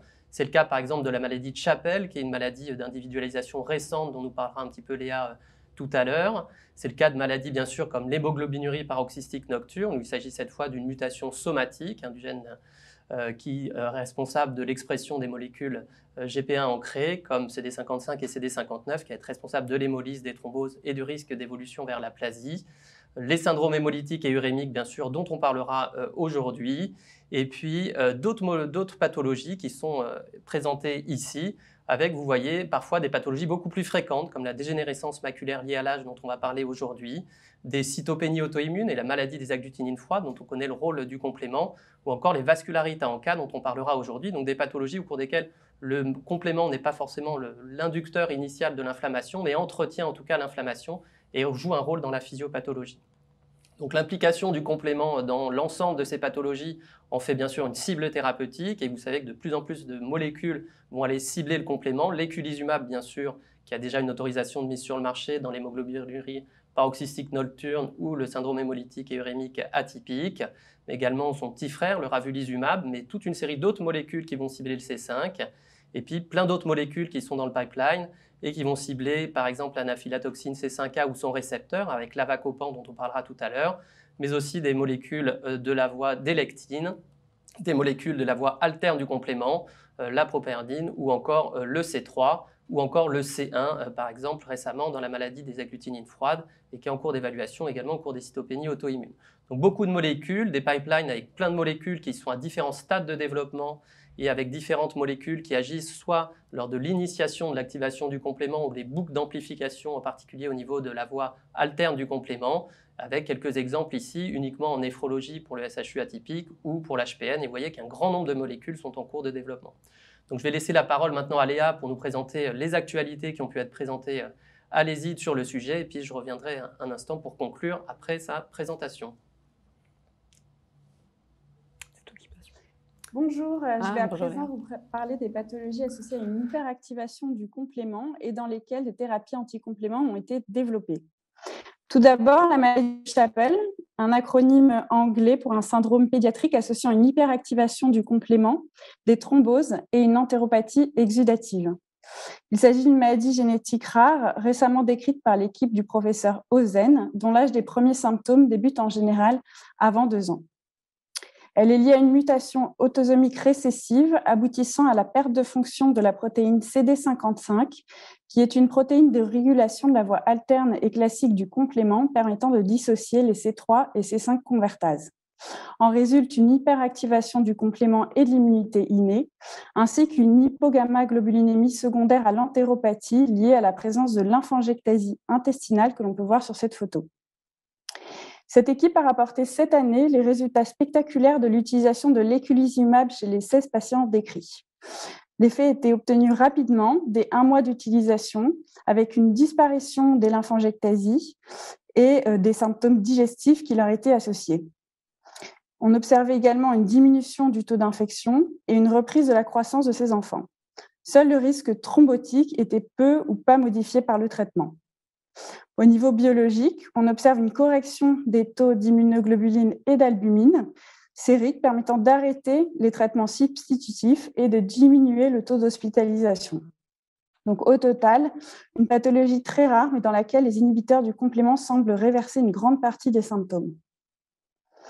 Maintenant, une pathologie pour laquelle les thérapies ciblant le complément ont déjà fait preuve de leur efficacité et représentent la pierre angulaire du traitement, l'hémoglobinurie paroxystique nocturne. C'est une pathologie rare due à la mutation somatique du gène PIGA, entraînant une absence de l'encre GPI et donc des protéines régulatrices du complément CD55 et CD59 à la surface des cellules hématopoïétiques. Les patients présentent une hémolyse principalement intravasculaire par destruction des hématies par le complexe d'attaque membranaire, mais également extravasculaire liée à l'opsonisation par le C3b. Le traitement actuel repose sur les anti-C5 avec l'éculizumab, un traitement intraveineux qui est réalisé toutes les 2 semaines en entretien, et plus récemment le ravulizumab, qui a une demi-vie plus longue et peut donc être administré toutes les 8 semaines en entretien. Même si ces traitements ont révolutionné la prise en charge de l'HPN, 2 points restent à améliorer. Premièrement, il s'agit d'un traitement contraignant à vie et donc de nouvelles thérapeutiques sont en cours de développement pour améliorer la qualité de vie des patients, soit en développant des molécules à demi-vie plus longues, soit des molécules qui s'administreraient par voie sous-cutanée ou par voie orale, permettant un traitement à domicile. Deuxièmement, certains patients échappent à ce traitement, soit par le phénomène d'hémolyse extravasculaire dépendant du C3, soit pour 3% des patients, du fait d'une mutation du C5 bloquant sa liaison à l'éculizumab. Pour ces patients, de nouvelles molécules ont pour objectif soit d'obtenir une meilleure inhibition du C5, soit de cibler la voie alterne, qui est une boucle d'amplification d'activation du C3 très impliquée dans l'HPN, soit d'inhiber plus en amont au niveau du C3. Ici, des exemples de molécules en cours de développement ciblant le C5 ou la voie alterne. Donc, plusieurs présentent l'avantage d'être administrés soit par voie sous-cutanée, soit par voie orale. Enfin, l'essai de phase 3 Pegasus, une publication de cette année sur l'utilisation d'un anti-C3, le pegcetacoplan, chez les patients HPN ayant une anémie persistante malgré l'éculizumab. 80 patients avec une hémoglobine inférieure à 10,5 étaient inclus. On utilisait dans un premier temps la bithérapie, ce qui faisait remonter le taux d'hémoglobine. Puis les patients étaient randomisés en un groupe sous pegcetacoplan, c'est la courbe bleue, et un groupe était randomisé, était mis sous eculizumab, la courbe en rouge. On observe une supériorité de l'anti-C3 sur le taux d'hémoglobine à la semaine 16 et une indépendance transfusionnelle était obtenue sous pegcetacoplan chez 85% des patients. Les effets indésirables, notamment infectieux, étaient similaires dans les deux groupes et il n'y a pas eu de cas de méningite. Cette nouvelle thérapie pourrait donc trouver sa place chez les patients réfractaires à l'eculizumab. Une deuxième pathologie pour laquelle les inhibiteurs du complément ont déjà fait preuve de leur efficacité est le syndrome hémolytique et urémique atypique. Il s'agit d'une microangiopathie thrombotique de mauvais pronostic, aboutissant dans 50% des cas à une insuffisance rénale terminale et qui est beaucoup plus rare que le CHU lié à la chigatoxine. Elle touche principalement l'enfant et l'adulte jeune, avec un pic d'incidence autour de 5-10 ans, mais peut également toucher des sujets beaucoup plus âgés. Il s'agit d'une maladie déclenchée par un trigger souvent infectieux sur un terrain prédisposé, qui peut être chez 50% des patients une mutation monogénique du complément, ou bien par exemple une forme acquise chez 5% des patients avec un anticorps facteur H, anti-facteur H. Et là, vous avez en rouge la répartition des patients qui présentent une mutation monogénique de la voie du complément. Le traitement repose sur l'éculizumab qui a révolutionné la prise en charge. Ici, un graphique du professeur Cavana qui montre la différence de survie sans insuffisance rénale terminale des patients au Royaume-Uni dans l'ère avant l'utilisation de l'éculizumab et après l'utilisation de l'éculizumab. Des traitements donc efficaces, mais qu'en est-il de la tolérance de ces thérapies anticompléments dans ces deux grandes indications? On peut déjà regarder les deux essais ayant permis l'obtention de l'AMM de l'éculizumab dans l'HPN, où des effets secondaires bénins étaient fréquemment rapportés, mais on observait également 20% d'infections sévères, dont 2 cas de sepsis à méningocoque sur plus de 400 patients année. Une autre étude intéressante est celle rapportant les données de pharmacovigilance sur 10 ans d'utilisation de l'éculizumab dans l'HPN et dans le CHU atypique. Elle rapporte un taux d'infection sévère de 79 pour 1000 patients année, donc 2,5 pour 1000 patients année d'infection à méningocoque, principalement du sérogroupe B. On observe au cours du temps une diminution progressive de ces taux d'infection avec une mortalité initialement en diminution puis qui se stabilise, ce qui reflète l'efficacité des mesures préventives, que ce soit la vaccination ou l'antibioprophylaxie qui sont rendues systématiques sous ce traitement. Au total, le risque infectieux n'est pas nul, avec un risque relatif d'infection à méningocoque 1000 à 2000 fois supérieur à celui de la population générale, mais qui semble de mieux en mieux contrôlé. Une autre étude de phase 3 publiée cette année, cette fois-ci dans une nouvelle indication sur les vascularites à ANCA, où le complément participe à l'amplification du phénomène inflammatoire. Il s'agit de l'essai Advocate, qui compare l'utilisation d'un inhibiteur du C5A récepteur, l'avacopan, à l'utilisation de la prénisolone chez les patients en poussée nécessitant un traitement immunosuppresseur par rituximab ou cyclophosphamide. Après une phase de traitement initiale, les patients étaient randomisés en un groupe sous avacopan sans prénisolone et un groupe sous prénisolone seul en décroissance sur 26 semaines. Le traitement était efficace avec une supériorité de l'avacopan dans la rémission à 52 semaines, sous réserve d'un traitement par avacopan plus prolongé que la cortisone et d'un traitement d'entretien qui était l'azatioprine au lieu du rituximab actuellement recommandé. On n'observait pas de surrisque infectieux sous avacopan, malgré des taux d'infections secondaires, d'effets secondaires graves et d'infections sévères restant importants, mais chez les patients atteints d'une vascularite sévère et sous traitement immunosuppresseur lourd. Il n'était pas rapporté d'infection à méningocoque ni de pneumocystose. Donc, les inhibiteurs du complément seraient potentiellement efficaces en épargne cortisonique de la vascularite en cas. Enfin, l'hyperactivation du complément participe à la pathogénèse d'autres maladies beaucoup plus fréquentes. Nous a été présenté au congrès l'exemple de la dégénérescence maculaire liée à l'âge. La DMLA, c'est la première cause de cécité dans les pays industrialisés, mais à l'heure actuelle, il n'existe pas de traitement pour sa forme dite sèche ou atrophique.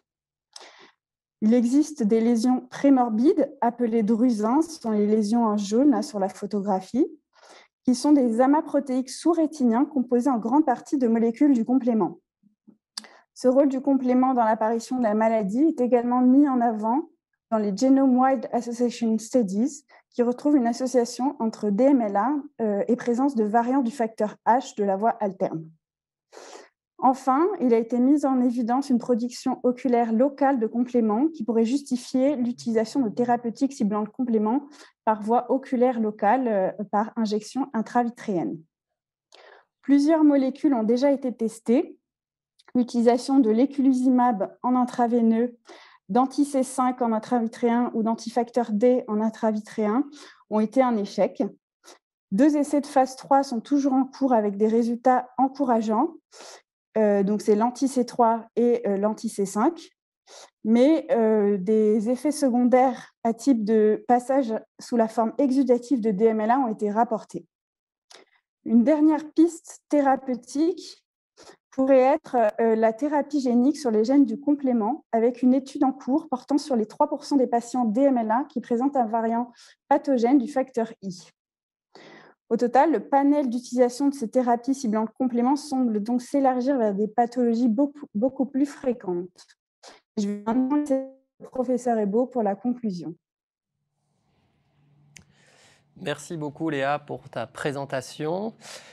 Donc moi, pour conclure, c'est vrai que le topo d'aujourd'hui, c'est quand même les déficits immunitaires secondaires et l'effet des thérapies ciblées. Et donc, lors de cette plénière, il y avait en filigrane cette idée de savoir si finalement, quand on utilise ces traitements ciblant le complément, est-ce qu'on reproduit finalement les déficits immunitaires héréditaires qu'on peut observer lorsqu'on présente l'un ou l'autre des déficits immunitaires héréditaires touchant ces molécules du complément. En d'autres termes, est-ce que c'est d'utiliser ces traitements est à l'origine d'une phénocopie de ces déficits immunitaires primitifs ciblant le complément? Et donc les différents intervenants étaient plus ou moins d'accord pour répondre non à cette question. Pourquoi ? Parce que lorsqu'on utilise ces thérapeutiques, en tout cas au jour d'aujourd'hui, certes il y a un risque infectieux qu'il va falloir prévenir et qui est tout à fait significatif, Léa nous l'a dit, 1000 à 2000 fois quand même le risque de la population générale, mais pour autant un risque infectieux qui reste bien moindre que celui qu'on peut observer, par exemple en cas de déficit complet en composant terminal de la voie du complément, avec un risque qui est en tout cas 5 à 10 fois moins important, donc un risque infectieux moindre, et puis pas de manifestation, en tout cas de signal sur des manifestations auto-immunes de type lupique, par exemple quand on utilise des traitements ciblant le C1S, on en a peu parlé aujourd'hui, mais en tout cas on ne retrouve pas ce phénotype auto-immun qu'on peut retrouver lors de certains déficits immunitaires primitifs. Alors comment expliquer ce moindre risque infectieux? Là encore, les différents présentateurs des topos ont tenté de donner des pistes. Le premier d'entre eux, ce serait de dire que finalement on utilise ces traitements à un âge un peu plus avancé dans le cadre des pathologies acquises au cours desquelles il existe une hyperactivation du complément et que peut-être du coup il y a un système immunitaire adaptatif qui, on va dire, qui est plus mature, en tout cas peut-être pour le système immunitaire adaptatif humoral, et qu'en quelque sorte cette réponse humorale prend un peu le relais pour le défaut de cytotoxicité et de bactéricidie lié au défaut, au blocage en tout cas du complément, ou au défaut d'opsonisation lié au blocage du complément. Et ça rejoint aussi quelque chose qu'on observe par exemple chez les patients qui ont un déficit en C3, puisque on sait qu'au cours du temps, ces patients vont faire des infections sévères lors de l'adolescence et lorsqu'ils sont adultes jeunes, et puis qu'au cours du temps, on voit une sévérité du phénotype diminuer un petit peu au cours du temps, ce qui pourrait coller avec cette maturité, on va dire, du système adaptatif qui pourrait compenser en quelque sorte le blocage du complément. L'autre élément majeur, bien sûr, c'est que quand on utilise un traitement anti-complément, on sait qu'on va utiliser un traitement anti-complément et que donc en amont, on est au courant qu'on va créer ce déficit et qu'on prend des mesures, bien sûr, préventives sur lesquelles je vais revenir ensuite, mais bien sûr, la vaccination et éventuellement l'antibioprophylaxie dans certains traitements. Et puis enfin, en fonction des traitements utilisés aussi, le blocage n'est parfois pas incomplet, mais il s'agit parfois plus d'une modulation des molécules du complément qui du coup ne correspondent pas exactement à ce qu'on peut observer en cas de déficit complet en l'une ou l'autre des molécules du complément. Donc une fois qu'on a émis ces différentes pistes, cela fait que, vous l'avez vu, certaines molécules vont cibler des molécules de plus en plus en amont dans la cascade du complément, et en particulier le C3. Et Léa vous a présenté les résultats avec le pegcetacoplan dans l'HPN. Et ce qu'on voit finalement, c'est que même en ciblant des molécules assez en amont et assez centrales comme celle qu'est le C3, eh ben, on n'a pas l'impression qu'on observe plus d'effets indésirables en bloquant en amont le C3 que ce qu'on peut observer par exemple avec l'éculizumab en bloquant uniquement le C5. Et puis, le blocage de la voie alterne du complément est vraiment une piste d'avenir qui est en plein développement. Léa vous a parlé de cette amplification. On parle parfois d'inflammasome du complément lié à cette boucle d'amplification liée à l'activation de la voie alterne du complément. Et là aussi, en bloquant uniquement cette voie alterne, on maintient l'activation de la voie classique et de la voie d'électine. Et donc, on peut imaginer qu'on diminue le risque infectieux en bloquant uniquement cette voie alterne, les autres voies restant actives. Alors, la gestion des thérapies ciblées visant le complément, bien sûr, les différents intervenants au cours de l'ESID y sont revenus à de nombreuses reprises et ça rejoint ce qu'on peut proposer, bien sûr, aux patients qui ont des déficits immunitaires primitifs avec un défaut du complément. L'information et l'éducation des patients est quelque chose de majeur, du patient et de leur entourage, sur quels sont les signes d'alarme qui doivent faire évoquer un épisode infectieux, en particulier à méningocoque, et quelle est la conduite à tenir en cas de survenue de ces signes cliniques. La vaccination est bien sûr quelque chose de majeur avant d'utiliser un traitement ciblant le complément. Elle est systématique, elle a lieu au moins 15 jours avant l'introduction du traitement. Elle inclut bien sûr le vaccin tétravalent contre le méningocoque et depuis qu'il est disponible, bien sûr, de manière systématique, le vaccin contre le méningocoque B et les autres germes bien sûr encapsulés, qui sont l'hémophilus et le pneumocoque. Malgré cette vaccination, on a vu que le risque il persiste et on sait que le blocage du complément va encore quand même inhiber la bactéricidie et l'opsonisation, je vous l'ai dit, et le complément a un rôle important pour ça et donc est en tout cas proposé de manière systématique, en tout cas pour l'éculizumab, d'associer une antibioprophylaxie qui pour l'instant repose sur l'oracyline 2 fois par jour en l'absence d'allergie, sinon sur les macrolides. Et donc un des points qui était soulevé par les présentateurs à l'ESID, c'était qu'une des problématiques auxquelles on sera peut-être confronté dans les années à venir, c'est l'apparition de souches de méningocoque de sensibilité diminuée ou même de résistance à la pénicilline. Ça reste assez anecdotique. Sur leur série, la survenue d'infection à méningocoque était plutôt l'apanage de patients qui étaient non observants par rapport à l'antibioprophylaxie qu'à des souches résistantes, mais c'est quelque chose pour lequel il faudra être vigilant dans les années à venir. Monitorer l'efficacité, mais aussi du coup le degré de blocage du complément peut être quelque chose d'utile quand on utilise un traitement anti-complément, avec des tests fonctionnels globaux comme le CH50, mais aussi le dosage de marqueurs d'activation, comme le C5B9 soluble ou TCC par exemple. Et puis de donner à nos patients des plans d'urgence sur la conduite à tenir et parfois sur un plan d'antibiothérapie en cas d'infection et quelque chose bien sûr de majeur qui rejoint un peu le premier point. Alors pour terminer, juste quelques futures directions sur les traitements ciblant le complément qui ont été présentés là encore lors de la plénière sur ce complément par Stephen Jones. Alors vous avez vu de plus en plus de cibles, de plus en plus d'agents ciblant ces cibles, donc un nombre de molécules qui arrivent, qui sont en développement et qui vont peut-être arriver majeurs, avec un mouvement finalement pour des pathologies rares, l'HPN, le SHU atypique, vers des pathologies beaucoup plus fréquentes. On a parlé de la DMLA tout à l'heure. Et donc tout le challenge va être, parmi ces pathologies beaucoup plus fréquentes, d'identifier en fait la sous-population de patients et de stratifier les patients chez lesquels le complément est particulièrement activé dans la physiopathologie et qui donc pourraient bénéficier de ce type de traitement. Et donc on passe aussi de plus en plus vers des traitements dits de première génération, qui sont des traitements intraveineux, qui doivent être faits de manière relativement fréquente, vers des traitements dits plutôt de deuxième génération, qui vont privilégier la voie orale ou la voie sous-cutanée, ce qui bien sûr améliore de manière significative la qualité de vie des patients, et qui en plus vont plutôt peut-être moduler l'activation du complément plus que la bloquer de manière absolue. Et puis le futur, ce sont aussi des molécules qui passent certaines barrières, en particulier je pense à la barrière hémato-encéphalique, et parmi les pathologies, en tout cas il y a des pathologies neurologiques également pour lesquelles le passage bien sûr de cette barrière hémato-encéphalique pourrait être un avantage, la neuromyélite optique par exemple, et puis de plus en plus vers une délivrance spécifique d'organes, et puis des projets de thérapie génique, Léa vous en a parlé, sans oublier que tous ces traitements, ils ont un coût qui pour l'instant est tout à fait majeur, et bien sûr la diminution de ces coûts sera un enjeu majeur pour que le plus grand nombre de patients puissent bénéficier de ces traitements, en tout cas dans les indications dans lesquelles ils sont efficaces. Je vous remercie de votre attention. Merci beaucoup Mickaël et Léa pour ce chapitre très riche aussi en enseignement. Alors je ne vois pas de questions dans le chat.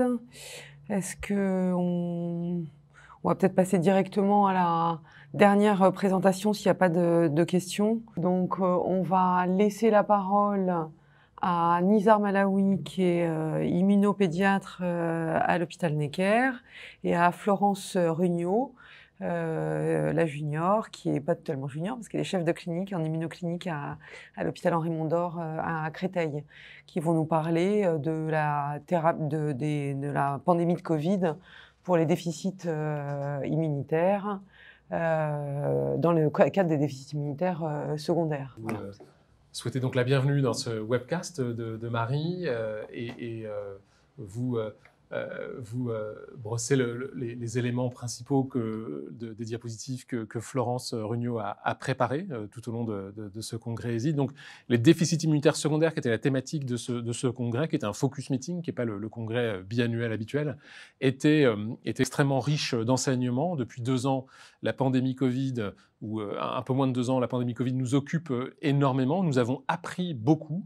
Je dirais peut-être juste un tout petit mot des déficits immunitaires primitifs, puisque ce n'est pas le sujet des diapositives qui vont suivre, donc ça vient en complément, mais qui ont permis, sur certains aspects, de comprendre quelques aspects de la physiopathologie, donc notamment la phase de réaction hyperinflammatoire et cytokinique, le rôle extrêmement important des interleukines de type 1 et de type 6, interleukines 1 et 6, et puis le rôle extrêmement important des interférons de type 1 et 3, avec notamment le rôle des maladies monogéniques qui s'accompagne d'un déficit soit de production, soit de réponse, merci, à ces interférons de type 1. Et Florence vous décrira quelques éléments là-dessus. Donc, voilà, place aux diapositives de Florence sur les déficits secondaires et le Covid. Donc, merci pour cette invitation. Aborder donc le Covid-19 chez les déficits immunitaires secondaires, la première question, est-ce que c'est véritablement un groupe à risque? Et ça, c'est pas une question si simple à répondre. Quand on cherche à estimer l'incidence dans ce groupe, je vais l'illustrer par le sondage qui a été réalisé chez des patients britanniques atteints suivis pour une maladie rhumatologique. 65% d'entre eux étaient sous traitement immunosuppresseur. En fait, on se rend compte que ce sont les patients tout de suite qui se sont mis en quarantaine bien avant des mesures de restriction sanitaire gouvernementales. Néanmoins, sur le schéma d'en dessous, on voit que si on regarde la prévalence du Covid-19 en fonction de différentes variables, on voit que cette prévalence est significativement plus forte dans le groupe des patients sous glucocorticoïdes, dans cette population de maladies auto-immunes. Et le schéma de droite vous montre aussi que la prévalence du Covid-19 est la plus forte chez les patients atteints d'une maladie hématologique, ici principalement représentée par le lymphome et le myélome. Donc, c'est des résultats qui suggèrent effectivement que c'est une population à risque d'infection Covid-19. La seconde question, c'est est-ce qu'ils sont à risque de faire une forme sévère? Et donc ici, on a la communication orale d'Adrien Schiss qui reprend une cohorte de 92 patients atteints d'un déficit immunitaire secondaire. Donc c'est très petit, mais il faut me faire confiance, c'est principalement représenté par des patients atteints d'une maladie hématologique ou maladie rhumatologique. Et ce que l'on voit, c'est sur le schéma de droite, eh bien, que la proportion de patients avec un test positif décédé est beaucoup plus importante dans la population déficit immunitaire secondaire comparée à la cohorte nationale britannique, et surtout qu'elle est beaucoup plus mortelle à un âge moins âgé que dans la population générale. Autrement dit, dans cette cohorte, on arrivait à un taux de mortalité de 45%, avec un âge médian de mortalité autour de 66 ans versus plus de 80 ans dans la population générale britannique. Alors, cette gravité et cette mortalité, on la retrouve aussi dans les autres populations de déficit immunitaire secondaire, donc les patients transplantés d'organes solides. Sur le schéma de droite en haut, en plus bas, on voit que ce sont les patients qui font des formes significativement plus sévères, de même que les patients atteints d'un cancer adulte, à l'âge adulte. Sur le schéma en bas à gauche, on voit aussi que ce sont des patients qui vont aller significativement plus en réanimation et malheureusement aussi avoir un taux de mortalité plus élevé. Le premier schéma, le schéma A, montre que la population des transplantés d'organes était principalement constituée de greffés rénaux, et donc on voit aussi que c'était eux qui avaient le plus de comorbidité, donc des facteurs de confusion à prendre en compte, donc plus hypertendus, plus diabétiques. Enfin, le dernier schéma, on voit donc les différents plots, donc ça représente le taux de mortalité en fonction du sexe, de l'âge et du cancer solide ou liquide. Et on voit que les plots les plus roses, en fait, représentent les taux de mortalité plus élevés, quel que soit l'âge, finalement, et le sexe, chez les patients atteints d'un myélome ou d'un lymphome. Le plot rouge, ce sont les patients atteints d'un cancer pulmonaire chez les sujets âgés masculins, probablement liés plus au terrain pulmonaire altéré sous-jacent. Alors, est-ce qu'il y a des facteurs de mortalité? On reprend la communication orale d'Adrien Schiltz. Ce qui met en évidence, c'est que la présence d'une lymphopénie avant l'acquisition de l'infection Covid-19 était un facteur de risque de mortalité, retrouvant en analyse univariée, et de même que la prise de glucocorticoïdes au long cours. En conclusion, donc un taux de mortalité à 45% en analyse univariée pour ce groupe de patients atteints d'un déficit immunitaire secondaire versus 7% pour la population générale. Et c'est ce facteur de risque lié aux glucocorticoïdes, c'est ce qu'on retrouve en méta-analyse ici de 2021, avec en plus un élément un peu un sur-risque pour les patients qui prennent des glucocorticoïdes à une dose supérieure à 10 mg par jour. Et puis on retrouve aussi de manière significative un sur-risque de mortalité pour les patients sous rituximab. Autre communication orale dont les données n'ont pas été publiées, je ne vous présente donc pas les schémas, d'une équipe italienne qui s'est intéressée en fait aux patients qui rentraient dans leur service pour un Covid oxygénodépendant, à regarder s'ils avaient une hypogammaglobulinémie à l'entrée ou pas. Donc c'est une cohorte qui est principalement constituée d'hypogammaglobulinie secondaire, d'origine secondaire. Ce qui est intéressant, c'est de voir déjà l'influence sur la durée de la maladie. On a des patients, les patients atteints d'une hypogammaglobulinie ont une durée médiane de Covid symptomatique estimée à 31 jours versus 19 jours pour ceux qui n'en ont pas. Et puis, malheureusement, c'est ces patients atteints d'une hypogammaglobulinémie, c'est ceux qui vont aller significativement plus en réanimation, avoir une ventilation mécanique et un surrisque infectieux. Quand on regarde le groupe seul d'hypogammaglobulinémie, ceux qui sont à la réanimation et ceux qui ne sont pas allés, eh bien, les patients qui étaient sous substitution par immunoglobuline avant l'acquisition du Covid-19, ça semblait être un facteur protecteur de ne pas aller en réanimation. Enfin, lorsqu'on regarde groupe hypogamma sans hypogamma une fois qu'ils sont en réanimation, là, l'hypogamma n'influençait pas le taux de mortalité, il n'y avait pas de différence entre les deux groupes. Alors, il y a eu 2 séances plénières réalisées donc, par Alain Fischer et Jean-Laurent Casanova avec le même fil conducteur, comment expliquer la sévérité de la maladie, comment expliquer que parmi les sujets jeunes, certains vont aller faire un Covid grave en réanimation, et puis chez les sujets âgés, pourquoi certains y vont et d'autres non. On l'a bien compris que l'outcome de ce Covid-19 était lié initialement à une réponse inappropriée de l'immunité innée, principalement liée à un défaut de production d'interférons de type 1 et de type 3. Donc, c'est des données, des informations qui étaient connues. L'interféron de type 1, c'est un élément essentiel dans l'immunité antivirale. Et ce défaut de production, il était déjà décrit dans des infections virales graves, par exemple comme la grippe en réanimation. En fait, donc, on voit que ce défaut de production est retrouvé aussi chez les patients atteints d'un Covid sévère. Et il y a plusieurs éléments qui modulent cette production. Le virus lui-même, dans son matériel génétique, il va avoir du matériel, des gènes qui vont aller de manière négative diminuer la production de l'interféron. On voit aussi que le patient et ses comorbidités vont influencer de manière négative cette production. Et puis enfin, il y a des facteurs génétiques et de l'auto-immunité. Excusez-moi. Et donc ça, ce sont les 2 papiers publiés en 2020 dans Science. Le premier schéma montre en fait que chez les Covid graves, chez des sujets jeunes, à moins de 60 ans, ils étaient surtout entre 40 et 50 ans, on retrouve chez 5% d'entre eux des mutations monogéniques, donc des mutations présentes dès la naissance, qui sont de type perte de fonction. Et ces mutations vont altérer la voie de production d'interférons au moment de l'acquisition du signal, de la transmission du signal jusqu'à la réponse effectrice. Et puis chez les sujets âgés, on retrouve maintenant 20% de ces patients sujets avec Covid grave en réanimation. On retrouve des auto-anticorps dirigés contre l'interféron de type 1, probablement là aussi une susceptibilité génétique qui reste à identifier. Donc avec ces deux découvertes, ça permet donc effectivement d'expliquer 25% maintenant des Covid graves et surtout d'avoir une idée de la physiopathologie dans ce Covid grave, avec une première étape où l'immunité innée est défaillante, avec un défaut de production d'interférons qui ne va pas permettre d'empêcher cette réplication virale de s'expandre et donc d'envahir les voies aériennes, où là les globules blancs vont tout faire pour essayer d'endiguer cette réplication, menant à un état inflammatoire jusqu'à l'orage cytokinique. Autre élément lors de cette séance plénière, ce qu'on voit, c'est que finalement ce défaut de production de l'interféron de type 1, il est très précoce. En fait, là, c'est une analyse par analyse transcriptomique au niveau des voies aériennes supérieures. On voit finalement que les gènes qui sont censés être stimulés pour la production d'interférons sont déjà à défaut dès le début de la maladie dans les voies aériennes supérieures.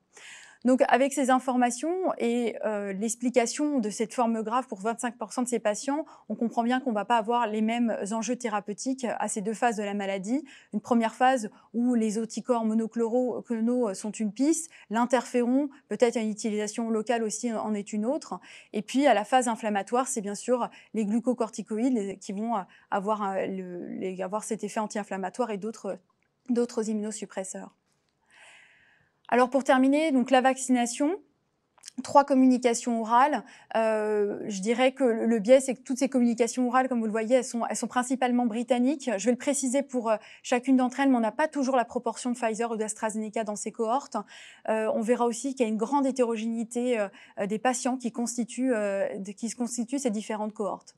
Donc la première communication orale de l'équipe de Londres, du Dr Dempster, c'était donc un groupe de 52 patients qui étaient suivis pour déficit immunitaire. On retrouve une dizaine de déficits immunitaires primitifs dans ce groupe. Ils avaient la même proportion de patients atteints de Pfizer et d'AstraZeneca et ils ont comparé la réponse, le taux de séroconversion et le titre d'anticorps entre ces deux groupes. Il n'y avait pas de différence. Même si on voit que la médiane sur le titre d'anticorps dans le groupe Pfizer était quand même un peu plus élevée, même si ce n'était pas significatif. Et puis, autre élément qui met en évidence, c'est que les patients qui étaient, avant cette vaccination, substitués par voie subcutanée ou IV par immunoglobuline, et ben, là aussi, ça altérait la séroconversion de manière significative chez les patients qui recevaient cette substitution. Donc quand même des données à contrôler, c'était toujours une étude en cours d'inclusion et probablement des données à contrôler avec un peu plus de puissance. Deuxième communication orale qui concerne l'efficacité vaccinale chez des patients atteints d'une insuffisance rénale chronique.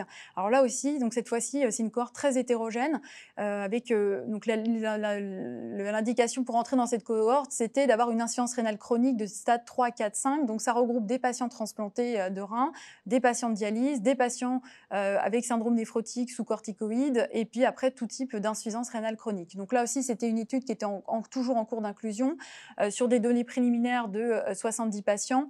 Ce qu'on voit, c'est un taux de séroconversion après la première dose est autour de 35% et qui monte à 69% après la seconde dose. C'était l'idée de cette cohorte, cette constitution de cette cohorte, c'était aussi pour valider les résultats sur des cohortes par rapport aux cohortes américaines qui sont dans des chiffres équivalents. Je mettrai une petite limite sur ces résultats. C'est comme un groupe très hétérogène. Sur les patients dialysés, le taux de séroconversion après la seconde dose est plutôt autour de 50%, donc c'est quand même un chiffre plus important dans celle-ci, probablement lié justement à l'hétérogénéité du groupe. Et puis enfin, dernière communication orale par Adrien Schiltz qui a constitué donc une cohorte de patients atteints d'un déficit immunitaire humoral. Donc c'est très petit, je ne sais pas si vous voyez sur vos écrans. Ce groupe, au final, ça sera 1000 patients. Les critères, c'était donc un déficit humoral avec sous substitution ou un déficit humoral symptomatique nécessitant une prophylaxie antibactérienne. Et donc sur la première partie de la diapo, ce qu'on voit en haut et en bas, c'est effectivement un taux de séroconversion beaucoup plus faible après la première dose, qui est rattrapé après la seconde dose autour de 50%. Et puis, sur la diapo de haut, on voit que dans cette cohorte, on arrive à un taux de séroconversion totale de 55% comparé à la cohorte contrôle pitch, qui sont des soignants vaccinés, qui est à 100%. Ce qui était intéressant dans cette communication orale, c'est qu'elle aborde en fait la réponse cellulaire induite par la vaccination.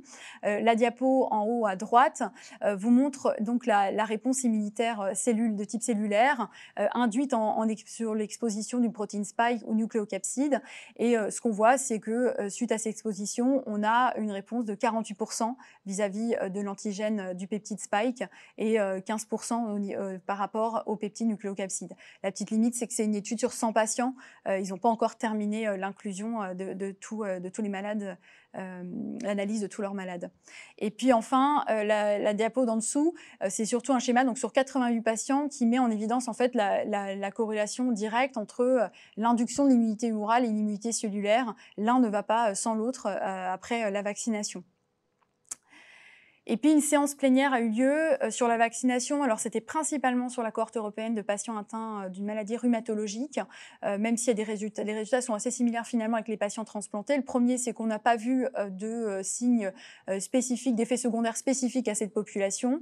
On voit que 13% de patients, on a déclaré 13% où des patients avaient une maladie un peu plus active, même si on n'a pas mis en évidence de cause-effet avec la vaccination. Et finalement, 5% de ces patients seulement vont avoir une modification thérapeutique. Ce qu'on retient, c'est que dès que la maladie était sévèrement active, la vaccination a toujours été retardée. Par rapport à la réponse vaccinale, comme dans les autres groupes de déficit immunitaire cellulaire, on voit qu'il y a aussi une réponse réduite qui est principalement due en fait, au traitement immunosuppresseur que ces patients avaient.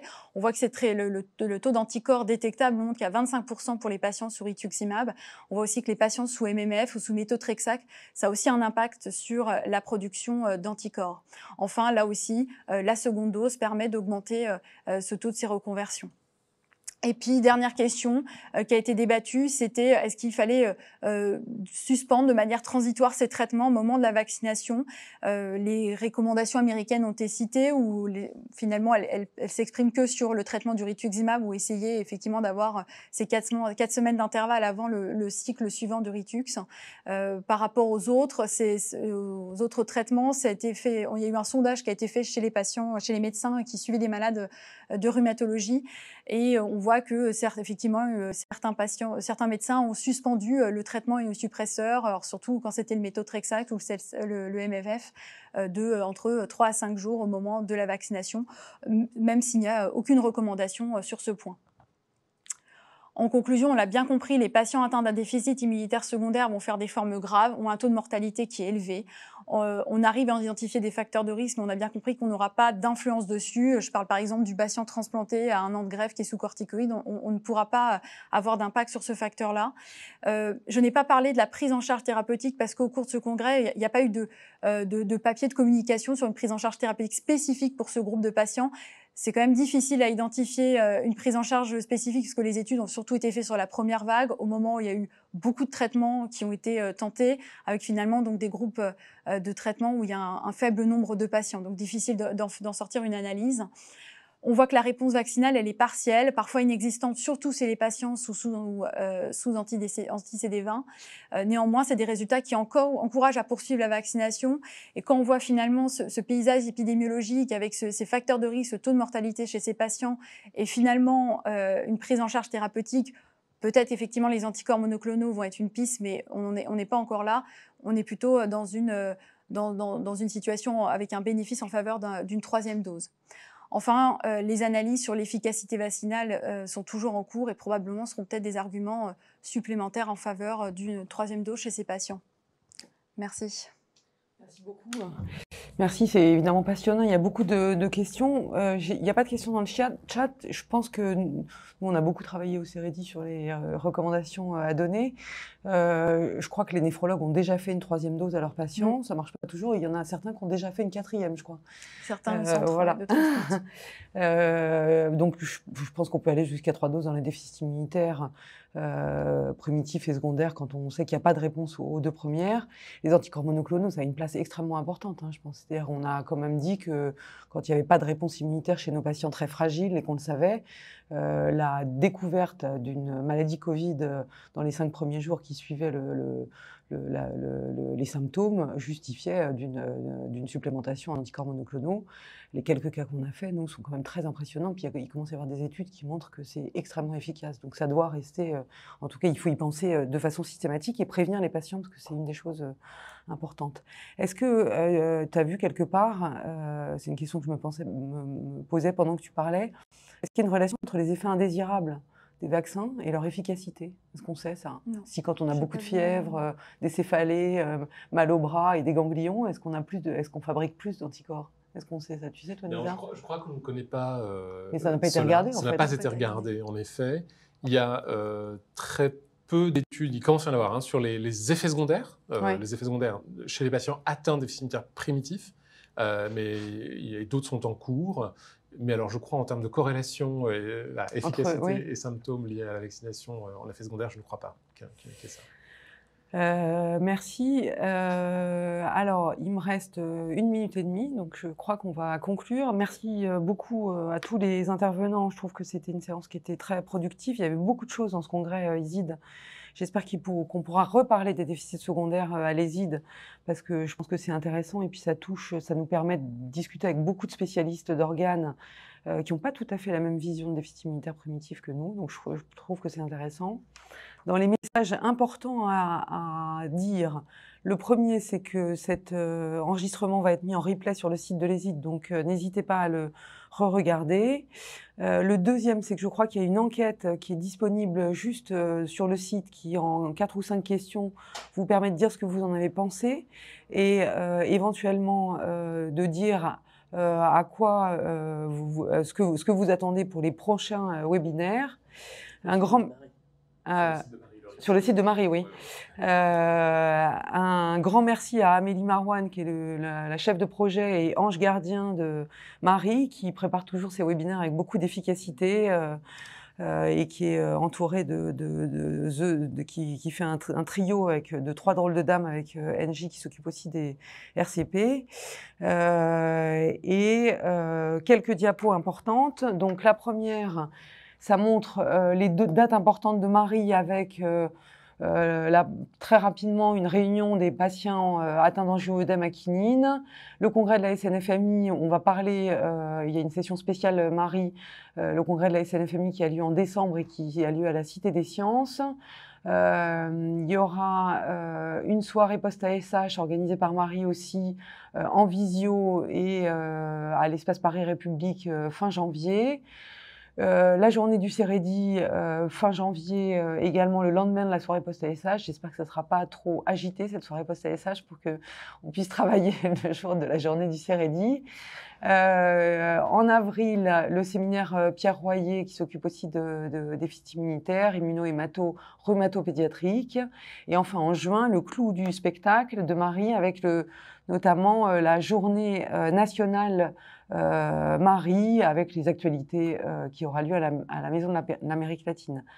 2 mots sur les maladies rares en immunohématologie, vous le savez, qui sont déclinées au travers d'un MOOC, avec donc de l'enseignement sur chacun des centres de référence de la filière Marie. Ça a été beaucoup regardé, c'est beaucoup utilisé, c'est un outil d'enseignement intéressant pour tout le monde. L'inscription est indispensable, mais la vision est gratuite.